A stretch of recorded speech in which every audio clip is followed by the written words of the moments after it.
As you step into the festival grounds of So Harvest Festival, it is mid-afternoon. It is late March. It is cool, but not cold. The sun is shining down, giving a slight kind of hazy glow and warmth, even though there's a little chill in the air as well. The sun kind of offsets that. Ahead of you, you can see a couple of stalls, one of which is selling all manner of fresh baked breads. Another that is selling various different types of balls of meat and a plethora of spiced sausages. To the left of you is a huge festival tent, and far across in front of you, you can see a raised stage as 3 female musicians play their instruments, and 3 somewhat scantily clad females dance upon the stage. Alrighty, what do you want to do? I start heading towards the middle ring. Alright. Pretty instantly. Oh, this will be good. Alright, so you are looking, the scale on here is each square is about 30 feet, so you can move like a square, a turn or whatever. Okay. Alright, so just everybody move where you want to move your first turn. I don't see where... Oh, we came from that way, okay. You're all in the bottom left-hand corner of the map. Follow Tolgar if he's making a beeline to something. Okay. Well, as you approach, the main area of the festival, you recognize several of the people here from those that you saw in the tavern over the last couple of days.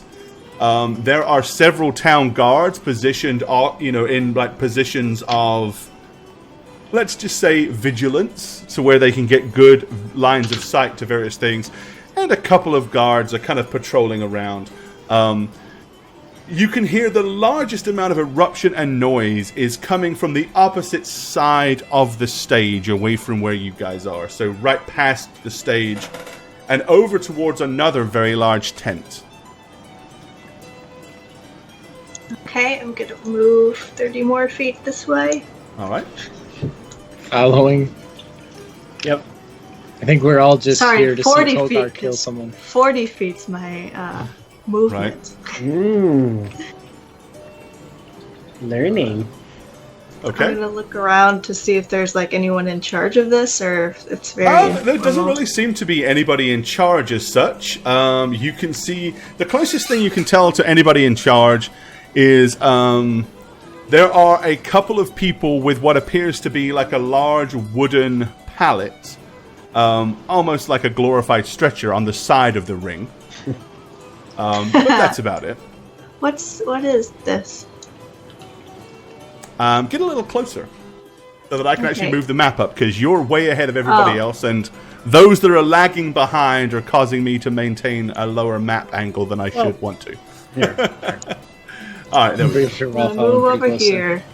Okay. So yes, you can see this main ring right here in the center. Currently, there are a couple of young lads, one with a waistcoat and the other one shirtless, are kind of circling around each other, throwing fists, and generally speaking, having some kind of would-be pugilistic match. Quite a few people are watching and jeering as they do so. This appears to be a raised platform. So you kind of climb up these ladders, and there is a beam that goes all the way across from one side to the other, and beneath it seems to be what appears to be, from the smell of it, some kind of animal excrement. Which, of course, would be really pleasant if you fall in it, because it will break the fall. It'll also leave you smelling rather pungent, but, thus is the fun of the entire thing. A test. Over to the right of you guys is the main beer tent, where all manner of brews are being offered up. There are benches lined with people. 2 different large pigs are being spit roasted, as well as a large pot of some form of stew or soup. Chili, maybe. There are a lot of people sweating, going, whew, I've got the sweats. But yeah. All right, so you've got a little bit of time to regale yourselves around the festival. So what do you want to do? Nothing. Okay, the festival closes down and... Okay, sounds good. Lilith is going to walk up here, or I am going to walk up here, sorry. Okay. And I'm going to show these bitches how it's done. I'm getting up on stage. Nice. Okay, alrighty. Well, as soon as you do so, this one takes a step back and gives you room to perform. Speaking of performing, that's one of the joyous things, is there's a skill specifically for this. Ooh. Oh, I didn't want to do that. I wanted to do this. Okay. So yeah, Lilith, give us a performance skill check, if you will. Oh, God. Oh, no. Still good. Yeah. That's bad for her, but it's still... Plus yeah, 8. I mean, considering that you've just come out of the depths of the catacombs below... Paul Stone, thanks for the cheer, bud. The depths of the catacombs below, your boots are sticky and mushy with rancid food all over them. You are definitely doing no worse than any other young lass up here, as several of them are all just standing around watching, going, cheering you guys on as they play their music. Alright, so Lilith is boogieing on down. Okay. I am going to get some food and drink, respectively, and then go to this table and read my book. Kind of not partaking. Okay, so you're going. Well, you're going to be Norman No Mates and go hide down in the corner. Okay. Well, as I said, you've got a couple of choices. They have a regular huge hog that is being roasted. They have one that is bright red that has basically been rubbed down with marinades and spices. I'm going for that one. Okay. Yeah, it's got a very kind of strong peppery flavor to it. Bottom line is, it tastes like paprika. It's loaded down with the stuff. Nice. But if you like that sort of thing, it's delicious. Everything is free, so there's no coin to pay for any of these merriments. Okay, get a beer or two, and then go to my table. Alrighty. Yep. All the beers that have been on offer at the tavern are available, as well as several different festival brews that have been made specially for the festival. All of which... everybody seems to be eagerly insisting that as an out-of-towner you need to try them all. So, all right. What about Theo and Kyla? Yes. So Chris Tactics resub 9 months. Has it really been 9 months since you found us? Oh my God! Holy. You just had a How We Roll baby. You have to name it. You have to name it. It's the law. What is your How We Roll baby called? You have to name it. Thanks, Christy. So there we go. And thank you for that. Much love. Take your pants off. Hit the hype. Oh, man. I'm Baby hype. going to start keeping track of how many babies we have. There's a lot of babies in this community. Yeah. Also, decide which face mashup you'd like to be your baby out of the cast here. That was horrible. I'm a dad again. Damn right, man. All right. Okay. Yeah. Kyla and Thelonious Conch. Yeah. So seeing Lilith go up on stage, I'm gonna just out of pure curiosity, just kind of turn myself around to see what she's going to do. Dirty old man. I'm intrigued with my fellow party members and what they like to partake in. But then watching her up there kind of like slip a little bit because of the mud on her boots and maybe not perform up to the level she's kind of set herself to the rest of us for, I'm just going to kind of and just give her a little bit of like a tip of my little hat, like, continue. And I'm going to turn and make my way over to the beer tent. Hey, Chick, thank you for the sub. Appreciate it, man. Thank you for joining us with Twitch Prime. Take your pants off and hit the hype. Welcome to the family, dude. Welcome, Cage. Welcome. All right, where? Take your pants off. Oh, you're over. Okay, so you've gone over to the wine. Yeah. Yes. Oh, absolutely. So I'm going to find the nearest bartender, Potter, I think you have, I know you're world-renowned for your beer, but you perhaps have a nice vintage of wine. Nothing too sweet, please. More the dry side would be absolutely wonderful. Thank you. This is red or white? Oh, red, please. Well, we've got a couple of nice reds. I've got a delicious merlot. I think that's a merlot. I think that's what they call it. Yes. Yes. Anything else? Oh, what you know the area, the area or the vintage of that merlot. By any chance? Honestly, I don't. But they say it's very good. I know Alright, it's well, imported from the east, I believe. Just the east. That's it. Look, mate, I'm a volunteer. Quite honestly, all I know is what these are called. I don't know much beyond that. They're all bloody good, though. You get you smashed, any one of them. Yes, I guess that is the point. So, I will take one of your finest East merlots, please. Thank you. East Merlot. Here you go. Cheers. And I'm going The Cabernet Sauvignon is pretty good as well, they say. I'm sure. Maybe I'll be back for seconds. And I'm going to kind of scurry away and slowly make my way back over to watch Lilith dance again. Okay. My little wine in Kyla, hand. what are you going to do? So basically, Kyla's looking at Tolgar and seeing that there's a hesitation stepping into the ring, and kind of confused at this. At this point, I'm probably more along the lines of, "Are you gone in there?" Looks like they're still fighting. Must wait my turn. Right. Do you All right, know? well, the two pugilists are slowly but surely working their way around, and it seems to be the guy without the shirt on is definitely getting the upper hand. I mean, as much as I'm sure you want to fight, I kind of want to watch you fight. Perhaps there's someone we should be talking to.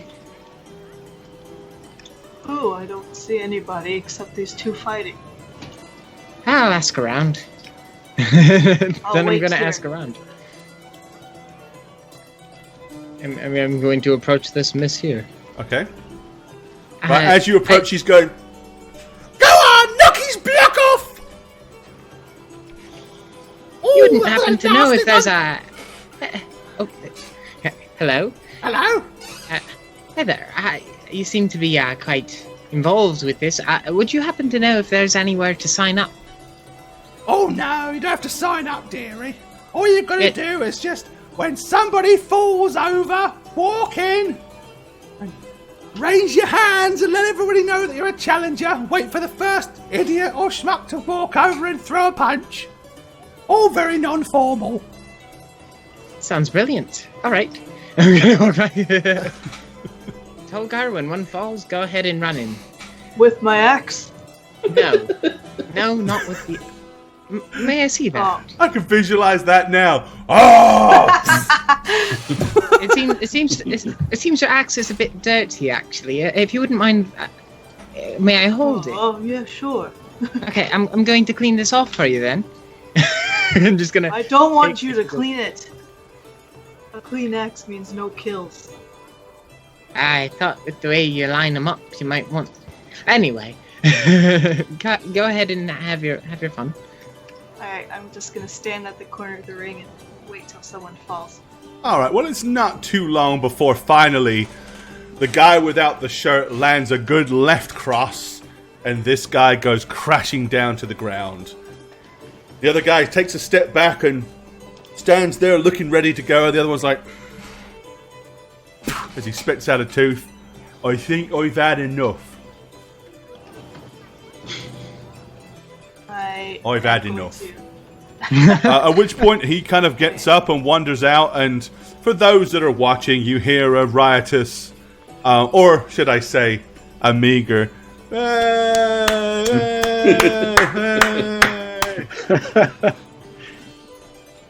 I'm going to step both my feet into the ring. Okay. As soon as you did so, this guy goes, "Well, that's enough for me today. I think I've proven my worth. Yes, I need a drink. Anybody else, you're welcome to step in." And he kind of like look runs confused. over here, jumps into the trough of cow dung, spludges his way through it, and gets out the other side without even hesitating, and Wait. makes his way to the beer tent. Wait! I'm sorry, I this just had wanted happened. to fight. Tolgar, take the middle of the ring. Okay. I walk right to the middle. Okay. All right. Okay, I'm And going to stand address the there crowd with from your. this How podium. tall is Tolgar? 6'4". Yeah, 6'4", 330 or 40 pounds. Who knows what he weighs?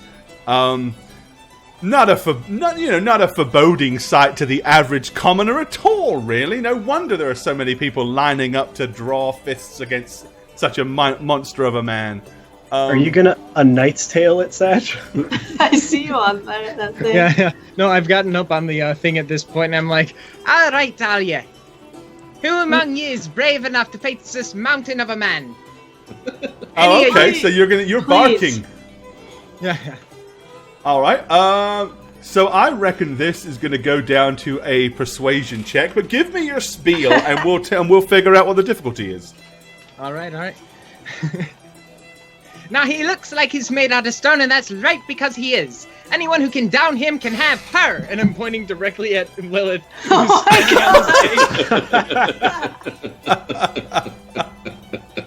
Okay. I'd say that those are pretty good odds. That's quite a prize for any do I get? would-be person. So yeah, upon doing so, give me a performance skill check. Let's see how many. right. Let's see how many people you can rope in. 1. Okay. I'm hoping for 1. Performance is not my normal roll. Normal roll. 13. That's not too bad. Okay. Well, considering the prize that's up for grabs, you see a couple of people rush forward to join the center stage. As soon as they get there, they kind of stop and look at each other. Then reassessing the situation of just how big Tolgar is once they get a little bit closer. He's like, after you! No, I insist! After you!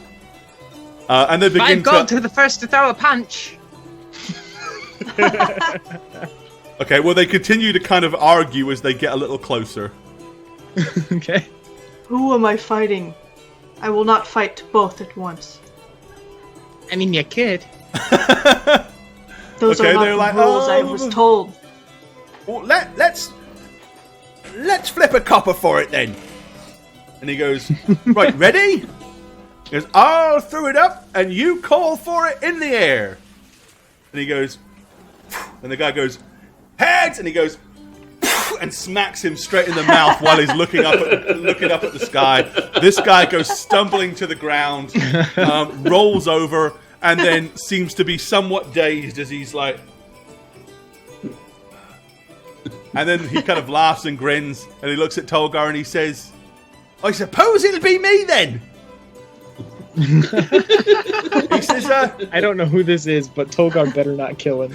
he says, so, I'm gonna raise my fist. so is this like a thing then? If I beat this man, you are a man, not an ogre, right? I'm not an ogre. Okay. If I beat this man, you said that I get that fine filly that's dancing over on the stage, all dressed in black. I'm sure she'd be willing to entertain a night with anyone who could do that. And I'm gonna point back at Tolgar. Oh, like, just for a night? No, that's fair sure. enough. Because one night is, I probably wouldn't need any more than that anyway. I doubt I'd survive it, to be honest, at my age.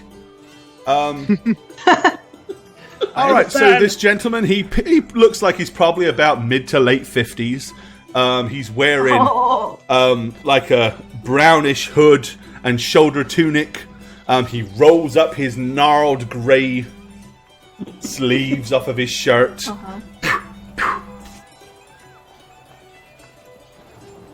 Right then. How do you want to do this? I would like to punch you and for you to fall over. He says, just fists. Can I use my axe? Oh, no weapons. That's illegal. We can't be stabbing and murdering each other in here. Oh, no, no, no. Oh, no killing? No, not at all. He says, well, let's shake hands then. And may the best man win. Okay, I'm gonna go over there and shake his hand. All right. No funny business. There's gonna be funny business.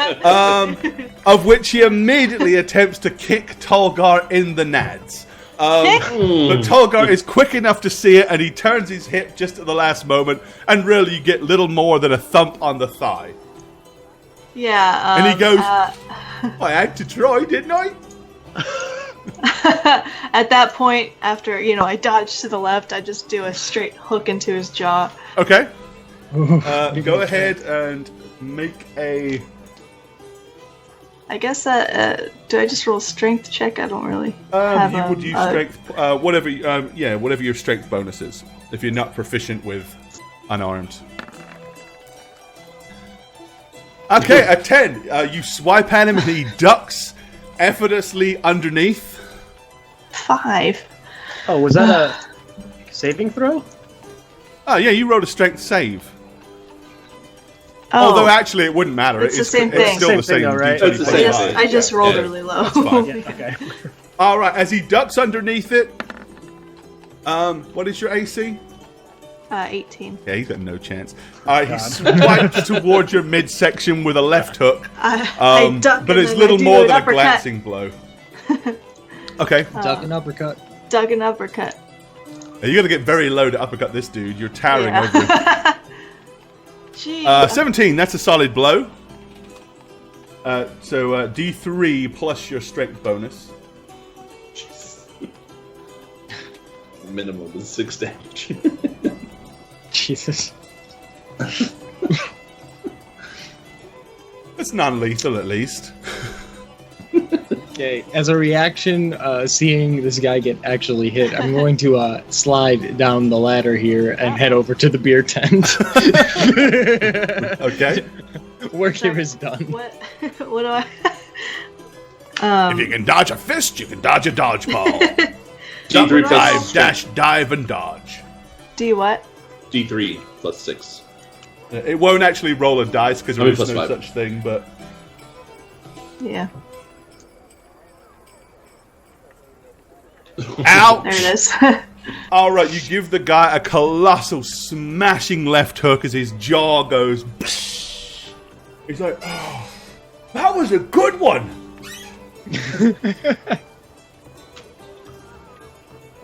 This guy's insane, and I love him. He found the Let's go. Tom Here we go. Bombadil of Pugilists here. That's awesome. Oh! Okay, with a grin as he's doing this, he suddenly comes up underneath with an uppercut. So that was you. Damn.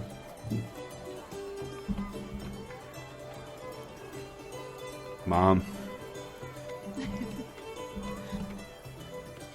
Oh, it's not going to roll that, is it? Okay. So in that case, I'll have to do this. Wait, it did roll. 2d3 plus 2? Oh, there it is. Yeah, it did. It's being Oh, really I'm waiting for the slow. damn dice. Yeah. We'll go with the first one. All right. He uppercuts you for 5 points of damage. Actually gets a decent blow in. Wow. Yeah. Oh man. Punched you into muting. Hey, not Dang it, not I the thought I words out muted of your it. mouth. Yeah. I go, and then I spit the blood. See, I think that's a moral victory. He already won. No matter what And then- happens now, he already won. I come back at him with a Superman punch. I hope. I hope. I can only hope. Look at this fella, ma. He's a big fella, isn't he? Look at the size of this fella, ma. Oof. 17. All right, yep, it's another solid Okay. hook.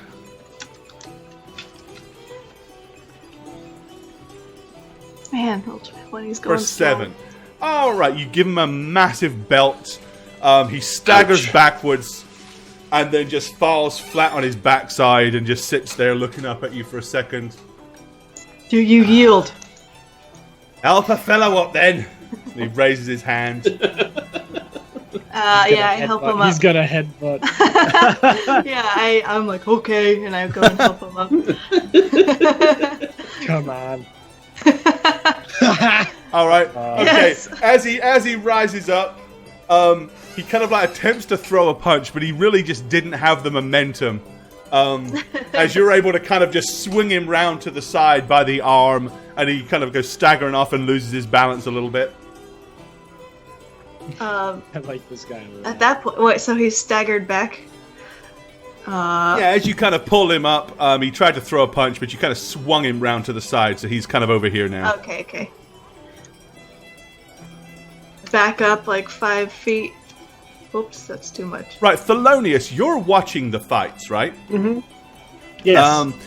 Okay, so there are some people around you that are now paying vivid interest, as you've started to notice. More and more people are now watching this fight.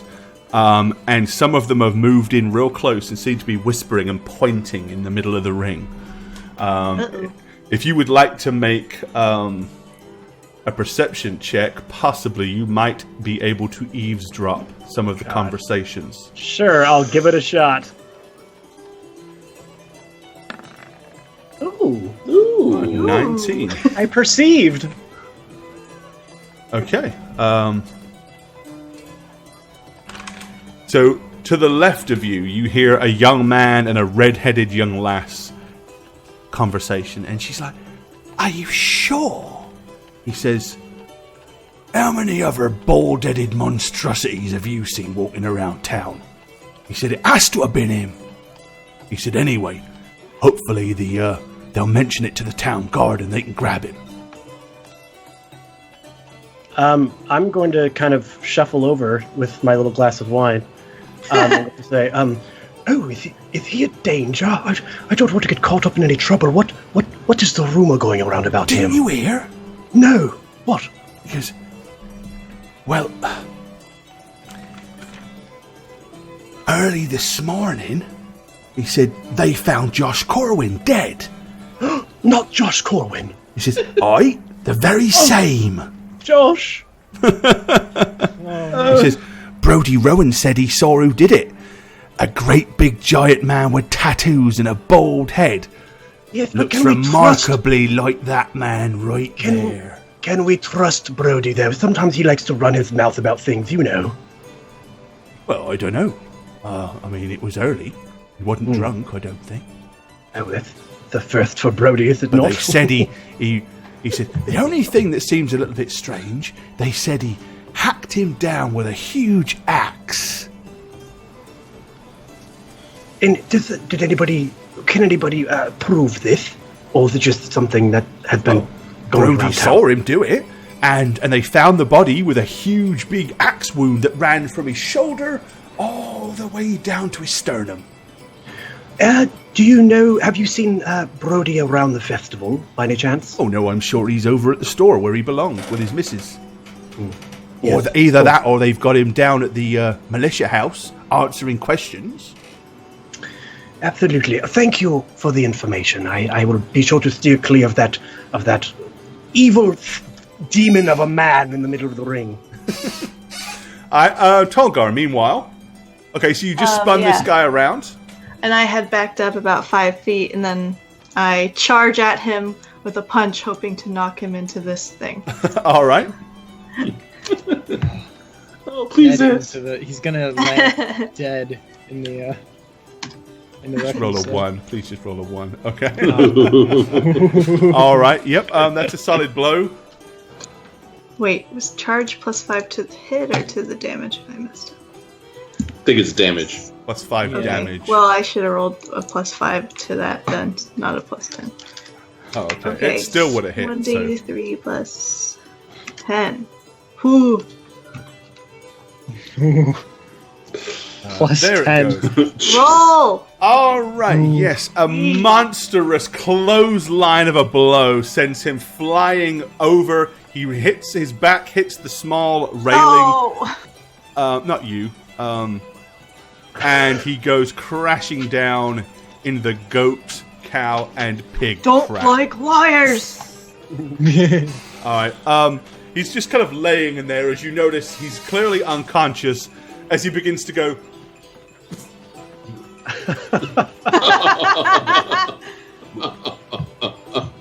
and sink into the manure.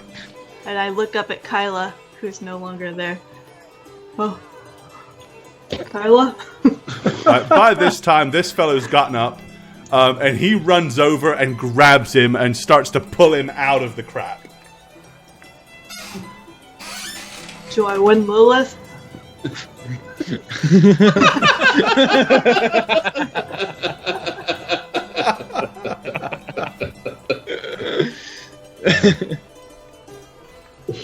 What? All right.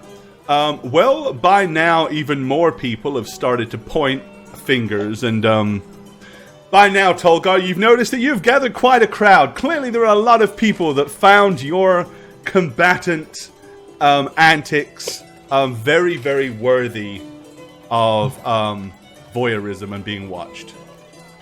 Thank you. Thank you. So, Gore, as that's been happening, I've been making my way back down to Emlyn Okay. that I saw when I was grabbing the wine. Just to let you know, that's where I'm going. Alrighty. Okay. So I'm coming back with a drink in hand. All right, let's hear it for the giant of the north. Yeah, impressive. Thank you. Alright, as this guy's kind of like helped out, you hear him, he goes, "It's like a sledgehammer." As his jaw's clicking. Okay, And let's hear it so... for our brave volunteer. Yes. What was his name? Doesn't matter. Alright, well, surprisingly, no one seems to really clap. Like, one person's like... But they all seem to be busy looking directly at Tolgar. Who's next?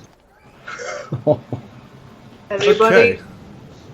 Down in the corner, so, God, is horrible. Conch. You're heading down to where Emily Yes. is basically supping on an ale and perusing his massive book. I'm going to take a seat across from him, lean over and say, Emlyn, we have a bit of a problem and we need to get Tolgar out of the public eye immediately. Tell me he didn't kill someone in that ring. No. There's apparently a rumor circulating around town that he is a murderer and has killed someone. Well, that's not exactly untrue. I mean, Well, no, I mean like an innocent civilian of town. beyond the eye suckage of elephants. Correct. Yes. I feel it might be an evil plot to impede us from our current venture, and I think it would be wise.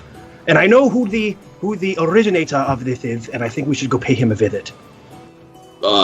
Who?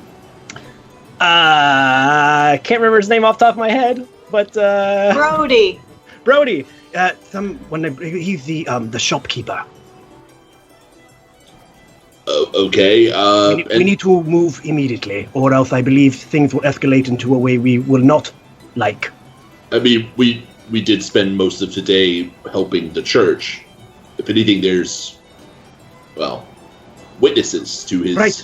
Yes, but whereabouts. mob mentality does not care much for witnesses. True. I'm gonna sigh, finish my beer, take my tomb, put it like underneath my robes, and be like, He listens to you most, so I thought maybe you might be the one to usher him out of here quickly. yeah, All right. let's go. Okay, and Well- we'll start heading back towards the Okay. arena. Well, meanwhile, you hear a voice behind you, Tolgar, as a man says, "Easy, big feller." Not a dog or a bear. Settle down now, mate. Settle down. We're not going to hurt you. I know. Ooh. Okay, so seeing that, I'm gonna take off running toward the circle. Okay. All right, you leap down off the stage. So there's two town guards are kind of approaching with their weapons low and their hands raised. He says, we'd like to ask you a few questions if you don't mind. Okay. If you wouldn't mind coming along peaceably, like, to the militia house, Sergeant Reroll instructed us to come and fetch you at once, and said he strongly advised us not to appear threatening. I'm gonna look around. He said to give you his word that if you come to the militia house, he will take care of matters fairly and justly. My friend Lilith here come with me. Don't see why not. I won her for the evening. I'm gonna kind of look at Tolgar like, And quite a handsome prize that is too, I must admit. Thank you. I'm just gonna take one more glance to see if like Emlyn or Kyla or anybody's Well, around. Kyla looks like she's still up here watching. Kyla got everything. back up, just has a beer now, and was hoping to make more of a scene, but after seeing the guards kind of come up, has gone back down and is kind of hiding behind and leaning up against the edge, just drinking casually, as to not draw attention. So Emlyn and Thelonious, you were hurrying in that direction, right? Yes. Okay. So by the time you get there, you'll see a couple of town guards basically squaring off towards Tolgar and Lilith. But at least at this point, there doesn't seem to be a ton of weapons being raised. Yeah, I'm gonna actually grab Thelonious' shoulder and stop him. Be like, whoa. Don't worry, I was not going to go up there. It seems we're too late. It does seem we're too late, though. Hopefully this ends peacefully. Yes. I'm gonna look around for other guards that might be closing in from other locations or angles. Well, it would also appear that a vote for inspiration was called for your gossiping roleplay, and it has passed. So, Wow! So, Yay, inspiration! you Thanks, guys. get an inspiration point, Mr. Snugs. All right, thank you, guys. I do it all for you. There you go. Have an inspiration point. Sweet. Kyla has my axe, right? Yep. And Okay, my just axe. making sure. All right. How do I get Where rid are of we that going? thing? Oh, wait.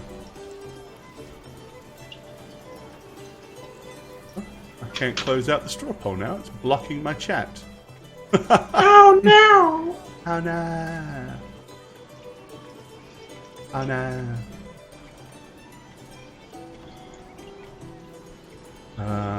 Okay, that's interesting. I've never had it do that before. See, Mods, you broke his game. Yeah. Ruined. Yeah, it's like blocking, it's completely just blocking and covering all my chat. It's like glued alright. to the page. But I can fix that. No, I can't either. It's... Oh, well, that's screwy. I'll have to exit out and come back. There we go. That'll solve it. That will solve it. Excellent. Okay.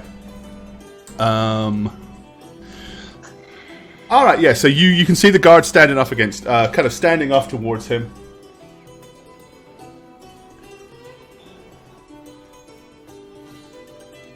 What are you guys doing? At this point, I've probably seen Thelonious and Emlyn. Yeah, you've got a pretty good vantage point up there. I'm... Oh, go ahead. You know, I was gonna try and get their attention and just like kind of flag them over. You'll see, I'll just go like this to Kyla and be like... And not move at all. Right.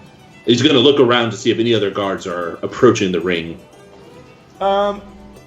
So you've noticed a couple of other guards that are like in the vicinity are looking in that direction and kind of poised, ready to move in if they have to. But as it stands right now, no other guards have actually made any kind of motion towards the ring or towards any of you guys.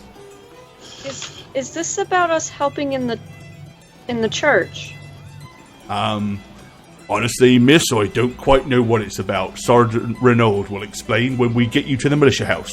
If you dare just come this way. All right.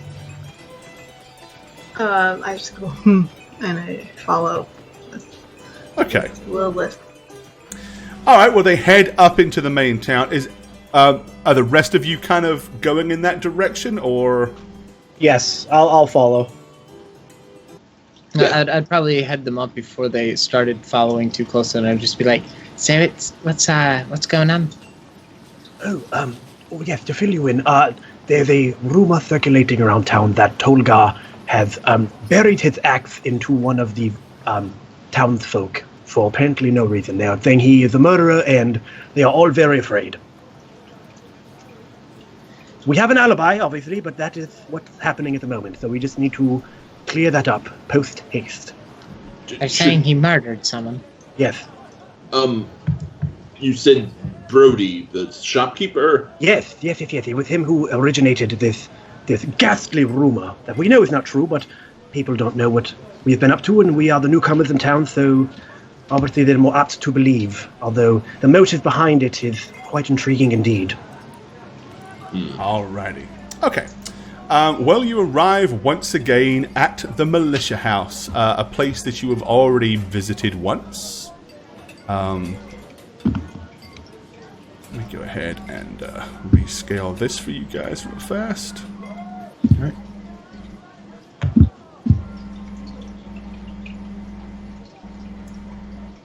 Good enough. Okay, the guards usher you into the main lobby. And assuming... now, who is everybody going in, or just Tolgar and Lilith? If not, you can plop yourselves outside down here. Yeah, I don't think Kylo would go back in with the axe in question. Yeah, I think I would go in. Okay. So Kyle is staying outside with the potentially unpleasant piece of evidence. Kylo, And just keep... probably finding a place to like hide with it, basically. Okay. Just keep an eye on. See if anyone has their eyes on this militia house while we're in there. Right. Might clue us in. And I'm going to enter as well with Thelonious. All right. Okay, once you get in there, the two guards look to the gentleman behind the desk and says, I've brought the suspect and some friends of his to see Sergeant Reroll. He says, right. Step this way, please. And he leads you through into the next chamber and opens this door to where you already know is Sergeant Reroll's office as he is sitting behind the desk. And he kind of raises an eyebrow as you walk in.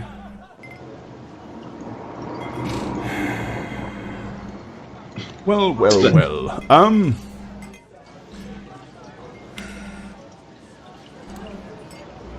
Would you mind telling me the whereabouts of your good self?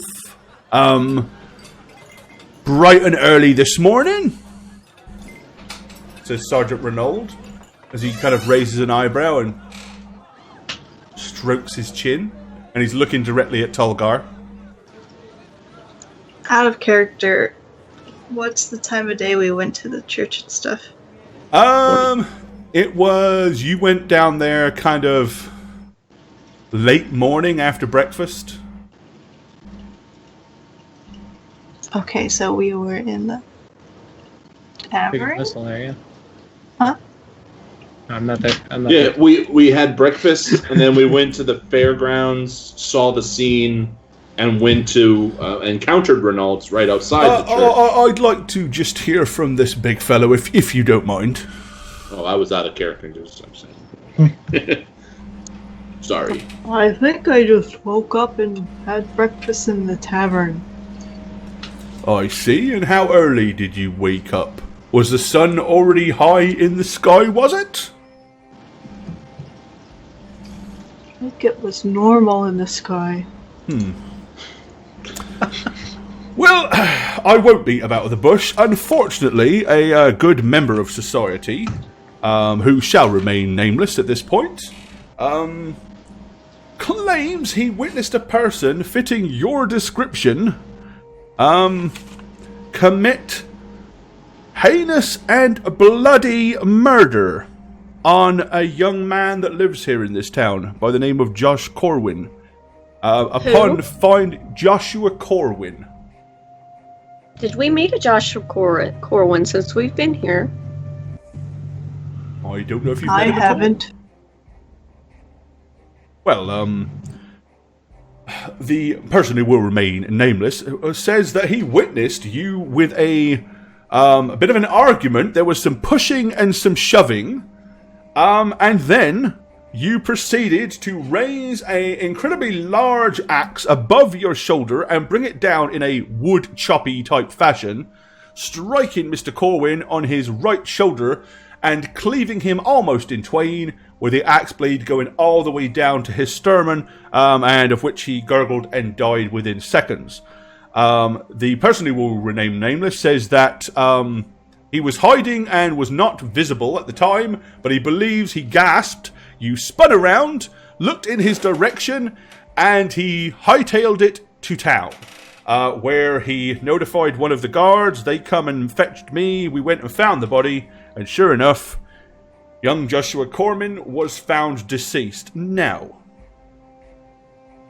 seeing as you have been very upstanding citizens since you have arrived here in Minden, in Horendeer on the Mere, and you did indeed apprehend a wanton criminal, I initially found it somewhat a little bit difficult to swallow. However, the description was very, very precise, and I think it is fair to say that there are nobody else that we have seen in town, especially not recently, and in fact ever, that have tattoos such as that on their forehead, are as large as that, and typically wield an axe.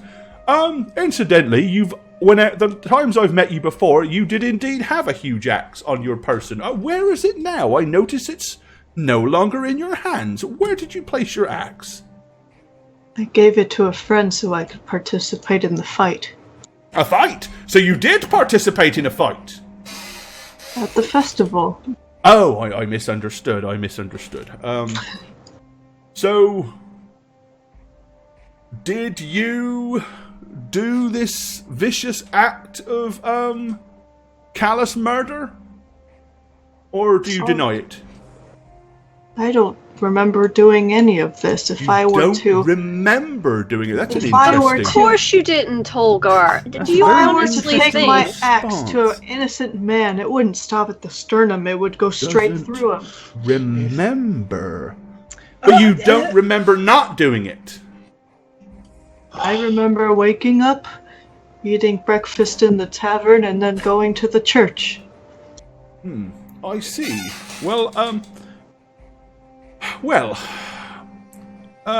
So there were people in the tavern that witnessed you in the tavern, did they? We talked to a guard. Oh, you did? Did you happen to catch his name? No, I thought they were all named a guard. No, despite popular belief, they are all regular members of society and are usually gifted with birth names. We were with him. We've been with him the whole time. Well, and that, of course, is definitely something to consider. But you would understand, it would be preferable if there were people that were not friends or, Yes, that would be the entire Church of Winter. which is where you went after breakfast. Remember the new body of the priest that was discovered? Oh, yeah, we yes. dealt with all of that, and Right. we are on their good graces. So the priesthood could vouch for your whereabouts late morning onwards. That's good. Of course, the body was found very early in the morning. Where? You don't have any clues as to where that might have been? No? Honestly, if the person who did this saw that there was a witness, don't you think they would have run them down? Thank you. Well, and he may well have tried. That being said, the young man is member of the town, knows the lay of the land very well, and probably was able to escape somebody that was considered a stranger. But please understand, I don't necessarily entirely think that you have done this. But under the circumstances, I must at least do my due diligence. So we can have people in the inn place you early morning, and the Churchill of Wenta could place you late morning and afternoon, and obviously you'll be seen in public at the festival late afternoon. So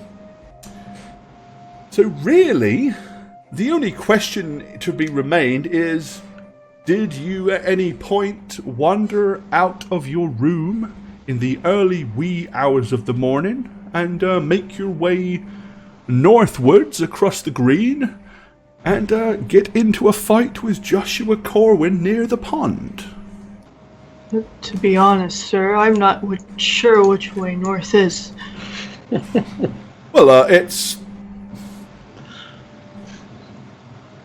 that way, and he points behind him. No, I haven't gone that way, but can I be Tolgar with you? You can. It seems to me like someone saw me and decided I would make the perfect person to cover for a murder they've been wanting to commit. Just because I look mean doesn't mean I kill things without a reason. Well, we questioned the witness that said he saw you, and he was very, very convinced. He seemed quite frightened. He's a young man that just is a member of the society, would have no reason. Wait a minute! This Brody, does he have a wife who has a newborn baby? I do not believe they have children. Lilith, that's the guard. That was the guard, not a shopkeeper. Was a guard? Did we see the shopkeep? We saw a carpenter the other day. A carpenter? But that's not Brody, is it? The carpenter? No.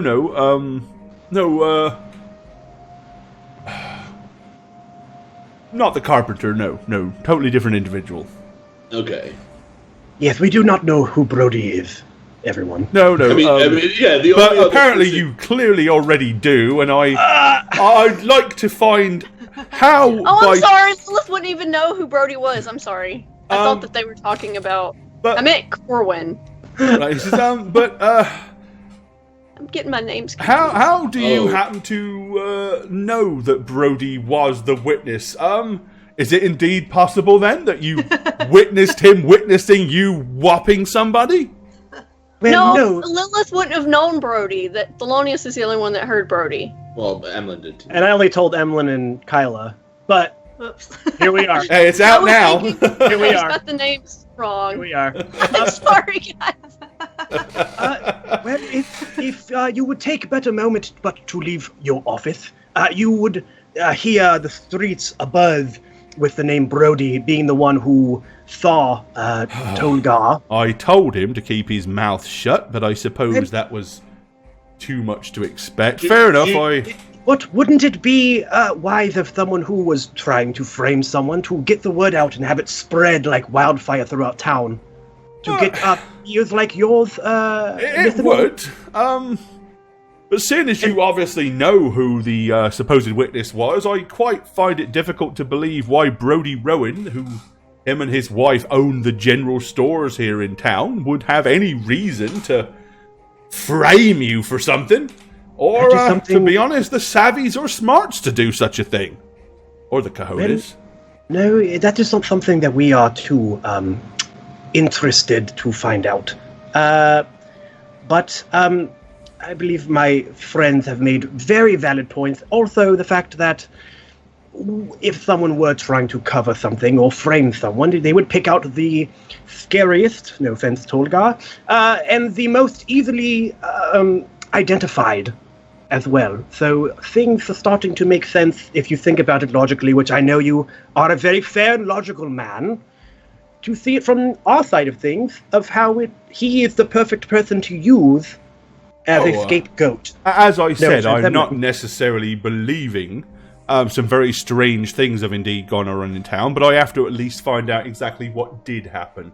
Absolutely. And on the grounds that you have been identified and personally labelled as a witness, or by a witness of doing what you've said you've done, or what he says you've done, that you say you didn't do, even though he says you did do it.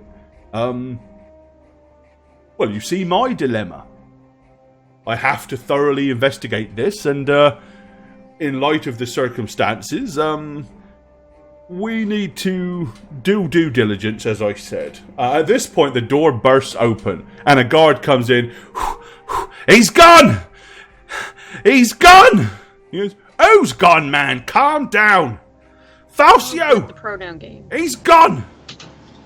What? Hey. And with that, he kind of like knocks his chair over and barges past Tolgar and towards the door. Who's Falcio? Without saying anything, he is charged through this door and heading down a flight of stairs. Oh, was Are that we the guy dismissed? we help apprehend on the roads? I didn't catch his name, to be honest. Well, yeah, Oh, but you lifted really? him, remember? Well, yes, no, I know who you speak of. I don't know what his name is. Well, I'm sorry, you're old. I forget. What does that have to do with literally anything? memory? All right. Well, I mean, he's literally just left you standing here in his office. Let's leave. I don't think. Out of character, I have to agree with the Lonias. Who cares about who remembers what name is what? Oh yeah, well yes, of course. Semantics at this point.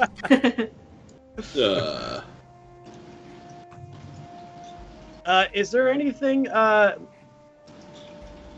interesting looking on his desk by any chance? Yeah. There's a piece of vellum, ink pad, and piece of parchment, vellum, and an ink and quill, and some notes.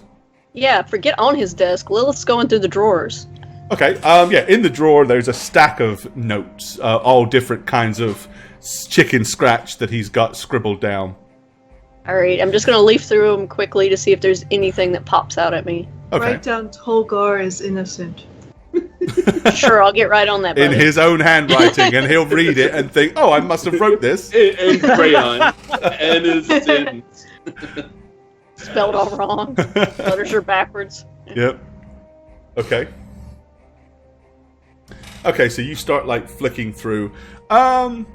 Most of it seems to be random accounts of various different things. Everything from drunken loitering, street scuffles, penny shoplifting. There doesn't seem to be really that much that really seems to go on here in Harrington on the Mere on a regular basis. However, as you start getting closer to the bottom, you do see like a little folder that's got string tied around it, separate from everything else. Ooh. All right, we're taking that and stuffing it in my clothes. My clothes. All right, you take the notes. Okay, cool. And I'm going to dart back around over here. All right. If you hang around, about 5 minutes later, Reynald comes back in. He says, "Well, it appears we're having quite a day of it.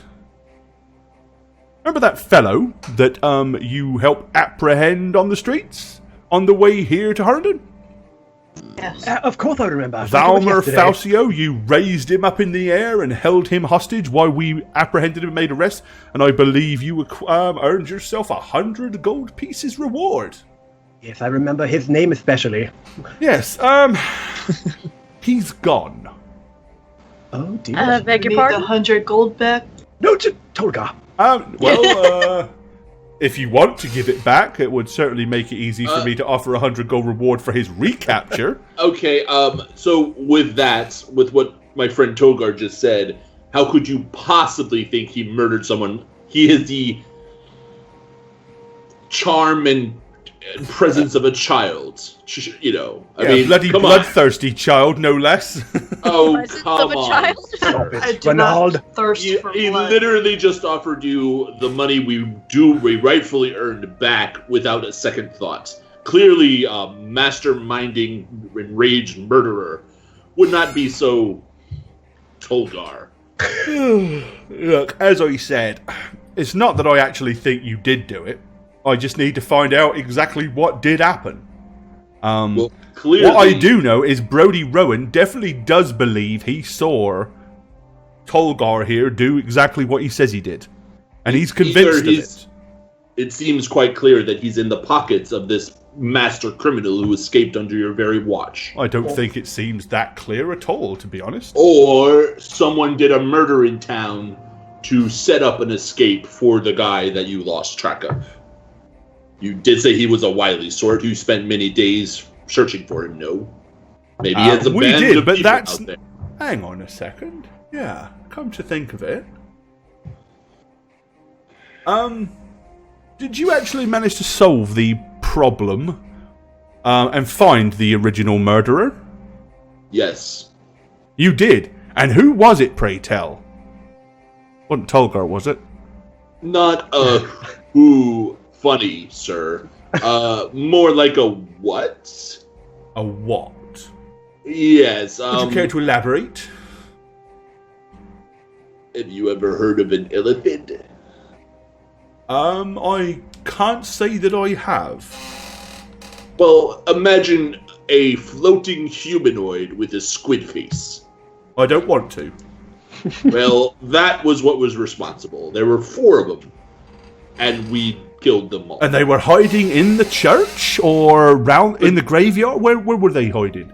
They were beneath the church in an ancient tomb. Were they? Catacomb. Indeed? Well, I Yes. never.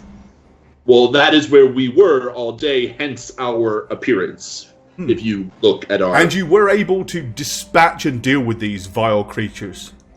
Among others, yes. And we brought the severed head to the priestess of Wenta herself as proof. Well, I'm not entirely sure that was necessary, but fair enough. Well, I mean... Well, look, I'm not going to pretend that I have some of the talents that you people obviously have. I consider myself a competent and fair custodian of the peace. Have done this job for many years. But just here lately, we do seem to have run into some strange circumstances. In my time here, only a few years back have I ever experienced anything quite so heinous. Perhaps, as a sign of good faith in the fact that you're protesting your innocence, you might come and have a look and see if you can see what I can't. Regarding your escapee? Yes. Escapee. Sure, and maybe we can help you investigate and clear Tolgar's name completely. Well, none of you are under arrest. The only thing I must insist is that Tolgar does not leave the town until you've cleared that with me. Really? Really would like to leave this town. I understand, but I can't permit that at the moment. As soon as we clear your name and find out who framed you, or however this whatever is, then you're free to go. I will destroy them. Well, perhaps it would be better if you just report them to the watch and we arrest them, you see, and do things as we should do. Just for someone that was just being advocated of for being such a harmless individual, the option of you destroying your would-be accuser doesn't exactly go along with that particular image of... I hate liars, especially those that lie about who I am. Yes, well... I just sort of grumble under my voice, yes. That's why we arrest them. Follow me, if you wouldn't mind. Seems to be effective. Come on, Lilith. This way. As you head down the stairs into the area beneath. As I go down with Thelonious in the back, I'm going to be like, I can't control them anymore, Thelonious. But that is your main directive. That we are quite. I know, but when we were with the tribe, it was much easier. Now with civilization, it's just, I don't know. Well, we have to trust that you guided him as best as you could through the time you've been together. Hopefully. He says, right, over here. And he points to this cell right here. He says, we had him in this cell, away from all the others. As you can see, there are no bars or windows that leave outside.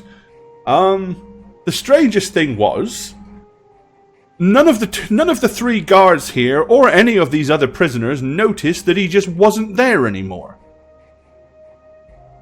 So he teleported? We don't know.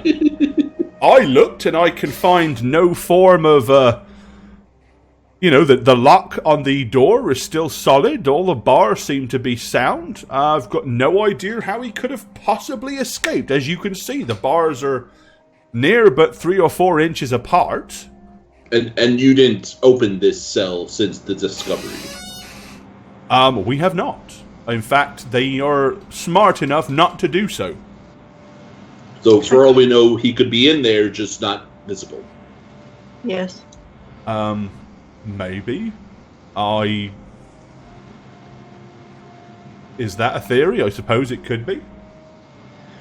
Thelonious, can you check? Yes, I was just going to ask Gorify, does detect magic, am I able to sense magic that has previously been used, like a resonance of it, or is it only if it's active magic? Technically, if it's active. I mean, if it was very recently here, it's possible.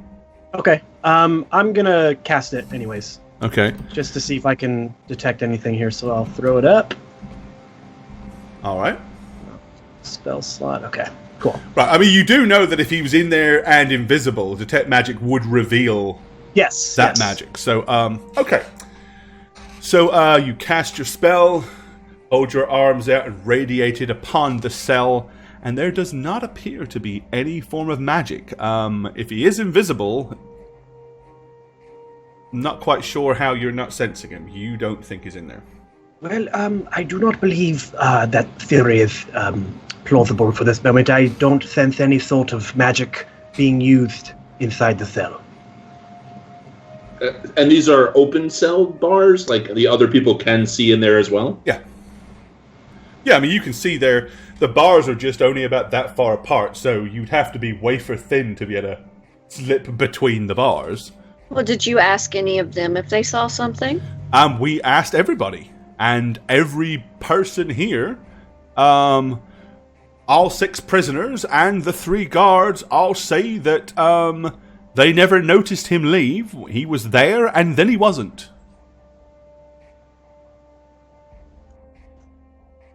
Well, I'm stumped. When did they notice he was missing? Well, a few moments ago, whenever one of the guards come charging upstairs screaming, "He's gone, he's gone!" Is it possible he could have gone missing before that? And he kind of turns around and looks at this guard. When was the last time you saw him home there? He goes, just moments before. He said, as per normal, I'm standing here by the wall and I glance left, I glance right, keep an eye on things. It's quite boring standing here, but I mean, he was there. He was laying there on that wooden bench with his back against the wall. I turned my head, looked at the other side of the room, and when I looked back, he wasn't there no more. He was just gone, vanished. I'm gonna walk up to the bars just to see if I could tell they've been tampered with, or if anything looks out of the ordinary, like bent, or I don't know, anything that doesn't look like a metal bar. Smells like an insight check to me. Okay. Investigation or insight? Actually, probably investigation. Okay. Nice. All right. It's good. As best you can tell, all the bars seem secure and solid. There's no play or give in any of them. None of them twist or turn. The hinges on the huge, thick iron door are still intact. The massive iron lock still seems solid. How tall is it? What's the ceiling look like? Ceiling's about 8 foot tall, and the bars, of course, go from floor to ceiling. Well, there's nothing on the ceiling inside the... No. I'm gonna walk over to Kyla and and say to her, Did Kyla come in, or did I just put you on the? You're did muted. she not? Yeah, Kyla hasn't come in. That was my bad. I anyway. put Kyla on the map. Never mind. Okay. Yeah. And suddenly Kyla's gone. Yeah. See? That's what happens. That's how they did it. Can we go in? Is there a giant grate in there? No, nothing like that. Yes, if you wouldn't mind stepping aside, miss, I'll open the door. And he pulls a huge, big iron ring off of his belt and starts fumbling through the keys, walks over.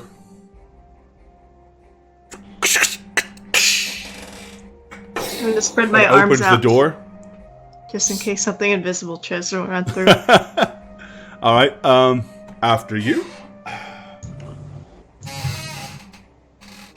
Okay, you wander in the small cell. Other than a half-full up slop bucket, there is little more than a simple 2 foot high off the ground wooden raised table that is probably a very uncomfortable bed. Awesome. Alright, I'm looking around everywhere. We're examining every inch of this thing. Okay, so yeah, give me a perception check then.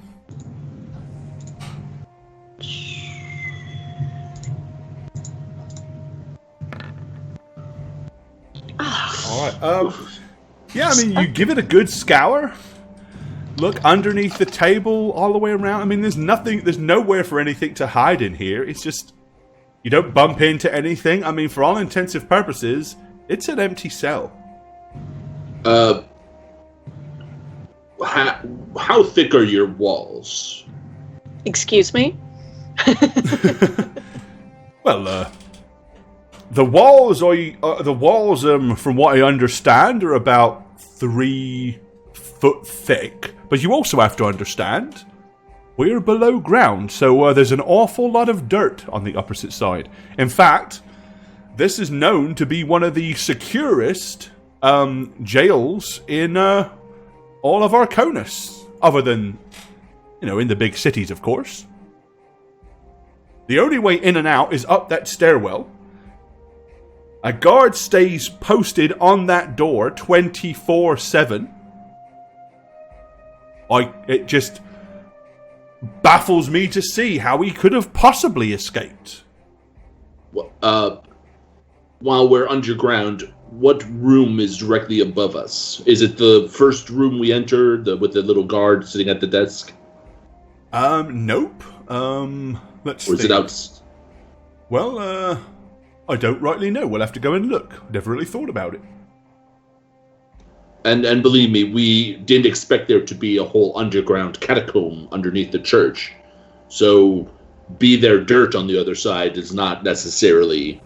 No, I understand, but I do think that if there was some kind of secret sliding doorway at the back of the cell, it's probable we would have known about it by now.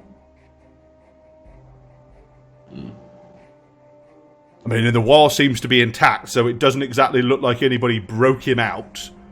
And if they did, I'm sure it would have made an awful noise.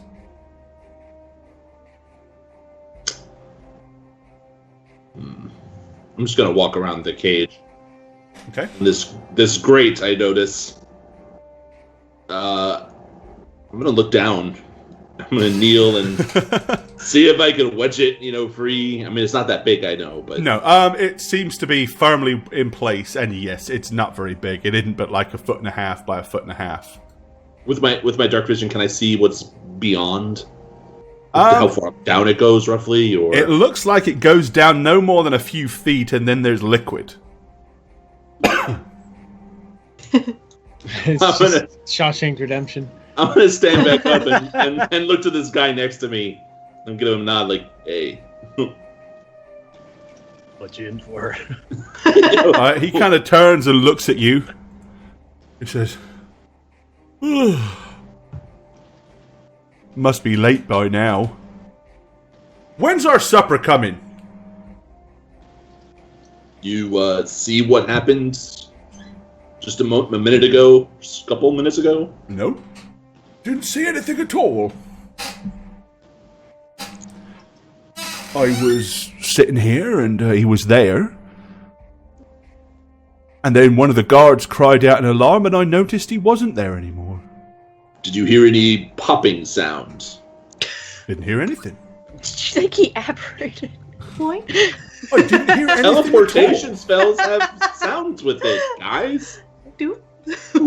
Gone. I'm just gonna shrug. Like, look at Tolgar. Come on, Ranald! It's late! Where's our supper? It isn't late. It's barely mid-afternoon.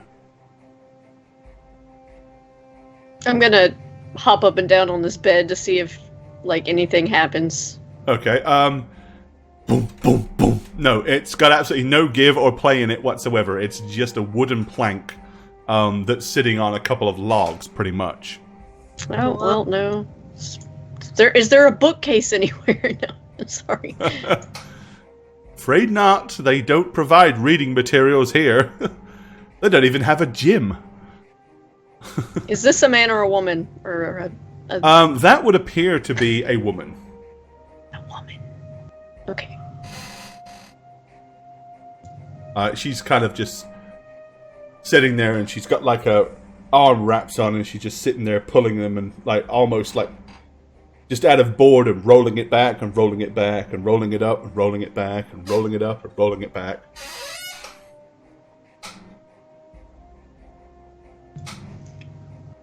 What did this one do? He kind of walks over. He says, let's just say she enjoys sunny walks in the springtime in the sun, perusing market stalls, and assisting weary travelers of their burden. In other words, she's a pickpocket. Oh. As that's going on, I'm gonna walk next to Thelonious. I mean, underground or not, any idiot can dimension door or teleport, right? I mean, Yes, I believe this might be a dead end. I believe Brody may be the next piece of the puzzle we should put together. Okay, at this point, you notice these two guards have got up and are walking towards the door. Renault's seeing that. He goes, "Where the hell are you going?"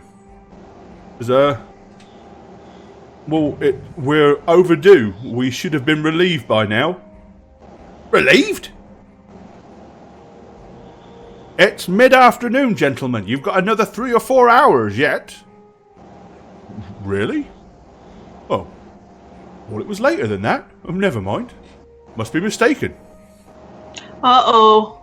Oh, God. And they go and sit back down. Okay, so hearing that, I'm actually going to turn to the young woman and I'm going to say, Miss. She kind of looks up at you. She smiles.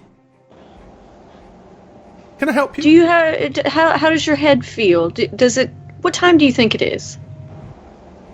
I've been in here for 4 days. It kind of runs together, but, by my reckoning, it probably must be evening on the 4th day that I've been in here. I get out tomorrow, in theory, as she kind of raises her voice so Renaud hears it. Well, I'm sure Renaud here will, stand by that. How does she look, like, charisma-wise? She's pretty dirty and scruffy. Little scrawny looking. Obviously probably lives on the streets as opposed to in a house or anything like that. Being a pickpocket, that's probably her means of self-sufficiency. So age-wise, underneath that dirt, probably late teens, early 20s, possibly. Difficult to tell. You know, there are other ways to make money. I don't do that. And she says as she looks you up and down. So you say it like it's a bad thing. I'm not opposed to being a woman of the night, but I prefer to make my living on my feet. Not on my back. You can do it on whatever you want. Yes, quite. Well, and she kind of like moves in close and she goes, "Can I tell you a secret?" Sure. Huh? And as she says that, I'm gonna cross my arms over my stuff that I have, like my bag and everything. Okay. As soon as you do that, she's like, "Never mind." And she kind of walks back and sits down. She says, It's a shame. You could do "But well. I am getting rather hungry, Ranald. You're supposed to feed us, you know. You can't starve us down here." Yes, we need to ask everyone what time they think it is. I mean, these two are hungry, those two thought they were going to be relieved. Lilith is onto something, and I guess Tolgar is too, strangely enough. He's on something, alright. Is there any sort of spell that I can think of that would cause this sort of, like, time confusion? Knowledge Arcane. Yes. I'm not gonna bother rolling that. I wouldn't know. No actual spell that you know, but it's definitely not something that you would rule out as being within the realms of magical possibility, for sure. Well, I'm gonna do something even better. Thelonious, can you think of a spell? Yeah, see, I don't know. So, just real side note here, Gore. Is that okay if one person does it? And I mean, I would obviously. It really depends on how it's played out. Like, Okay. she specifically asked your character, right? Okay. So- okay. The way I see it is, Lilith is like, I wonder, is there any magic that can do this? I can't think of anything. He might know. That's fair game. that was how I was thinking. That's 'cause totally he fair knows game. magic more than me. So. Yeah. It's more like if I say to a person, make a perception check, and then everyone else is like, I'm going to look as well. What are we looking at? Okay. You know. Okay. So yeah, because she specifically raised the point of asking you, totally legit, no problem there at all.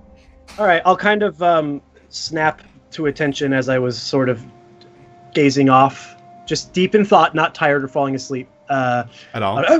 Yes, of course. Let's see here. Let me see if I can think of something.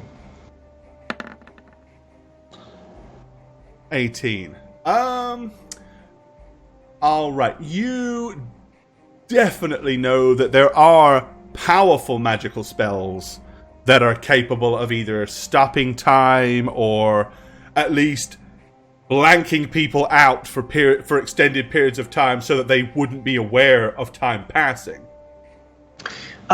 Yes, there are a couple ways to either make people. You could make people forget things altogether. You could put people to sleep for a long time. You could even alter their memories to a point. It just depends on what sort of power we're dealing with here. But it is indeed possible that everyone here has been affected by something along those lines. For everyone to be affected, that would have to be a pretty powerful magic user, right? Well, it sounds like someone we are quite familiar with. Yeah, that's what I was thinking. But him still here? I mean, we were months behind him last Well, time. it is the festival. Maybe he Couple of stuck around to have a little fun. I know I did. Tolgar would have never left. I mean, but the priest knows him by sight. It wouldn't be weird if he stuck around for months and Maybe he didn't mention that? well, Could alter his appearance. Even I, as well Lilith, are able True. to alter our physical appearance. I'm sure someone of that caliber of magic could easily do the same.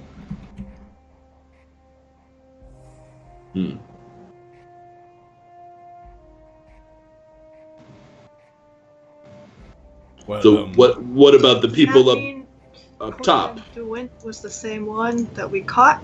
That doesn't make sense. Well, not necessarily. Maybe this was a jailbreak. Yes, I- absolutely. Renaud, has there been anyone that's left Let's see. suddenly from the building today? Maybe accompanied by someone else? no, not that I'm aware of. Other than Basically, this morning I dispatched some of the militia to go down work the fair and the, the festival, but nobody's come in or out all day. And who did you dispatch for the murder? I went myself. And this was after the priest was found, and you dealt with that. Oh, indeed, yes. The priest was found at the crack of dawn. That's when I fetched you. Or actually, you came to see me, I believe. I can't quite remember. Right outside and we told the church. You about it. Yeah, it was shortly after that I was notified, and I went and found the body. There's no other way out of this room, right? Other than straight back through the... In all my years, they have numerous times this place has been checked and investigated, and the Reeve, Parin Deverak, he is, he always makes sure that we do a thorough check of all the locks and the quality of the bars, and no, this has been a sturdy and secure facility for as long as I can remember. Maybe we should check with the other guards upstairs to see if any of them have a time confusion. Yes, agreed. Good idea. Okay, so he heads back up the stairs with you guys in tow.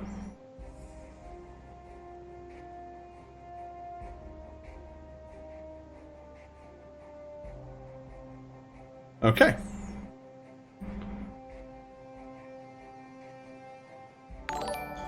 All right. So you want to check with the other guys? Paul Stone, thanks for that, buddy.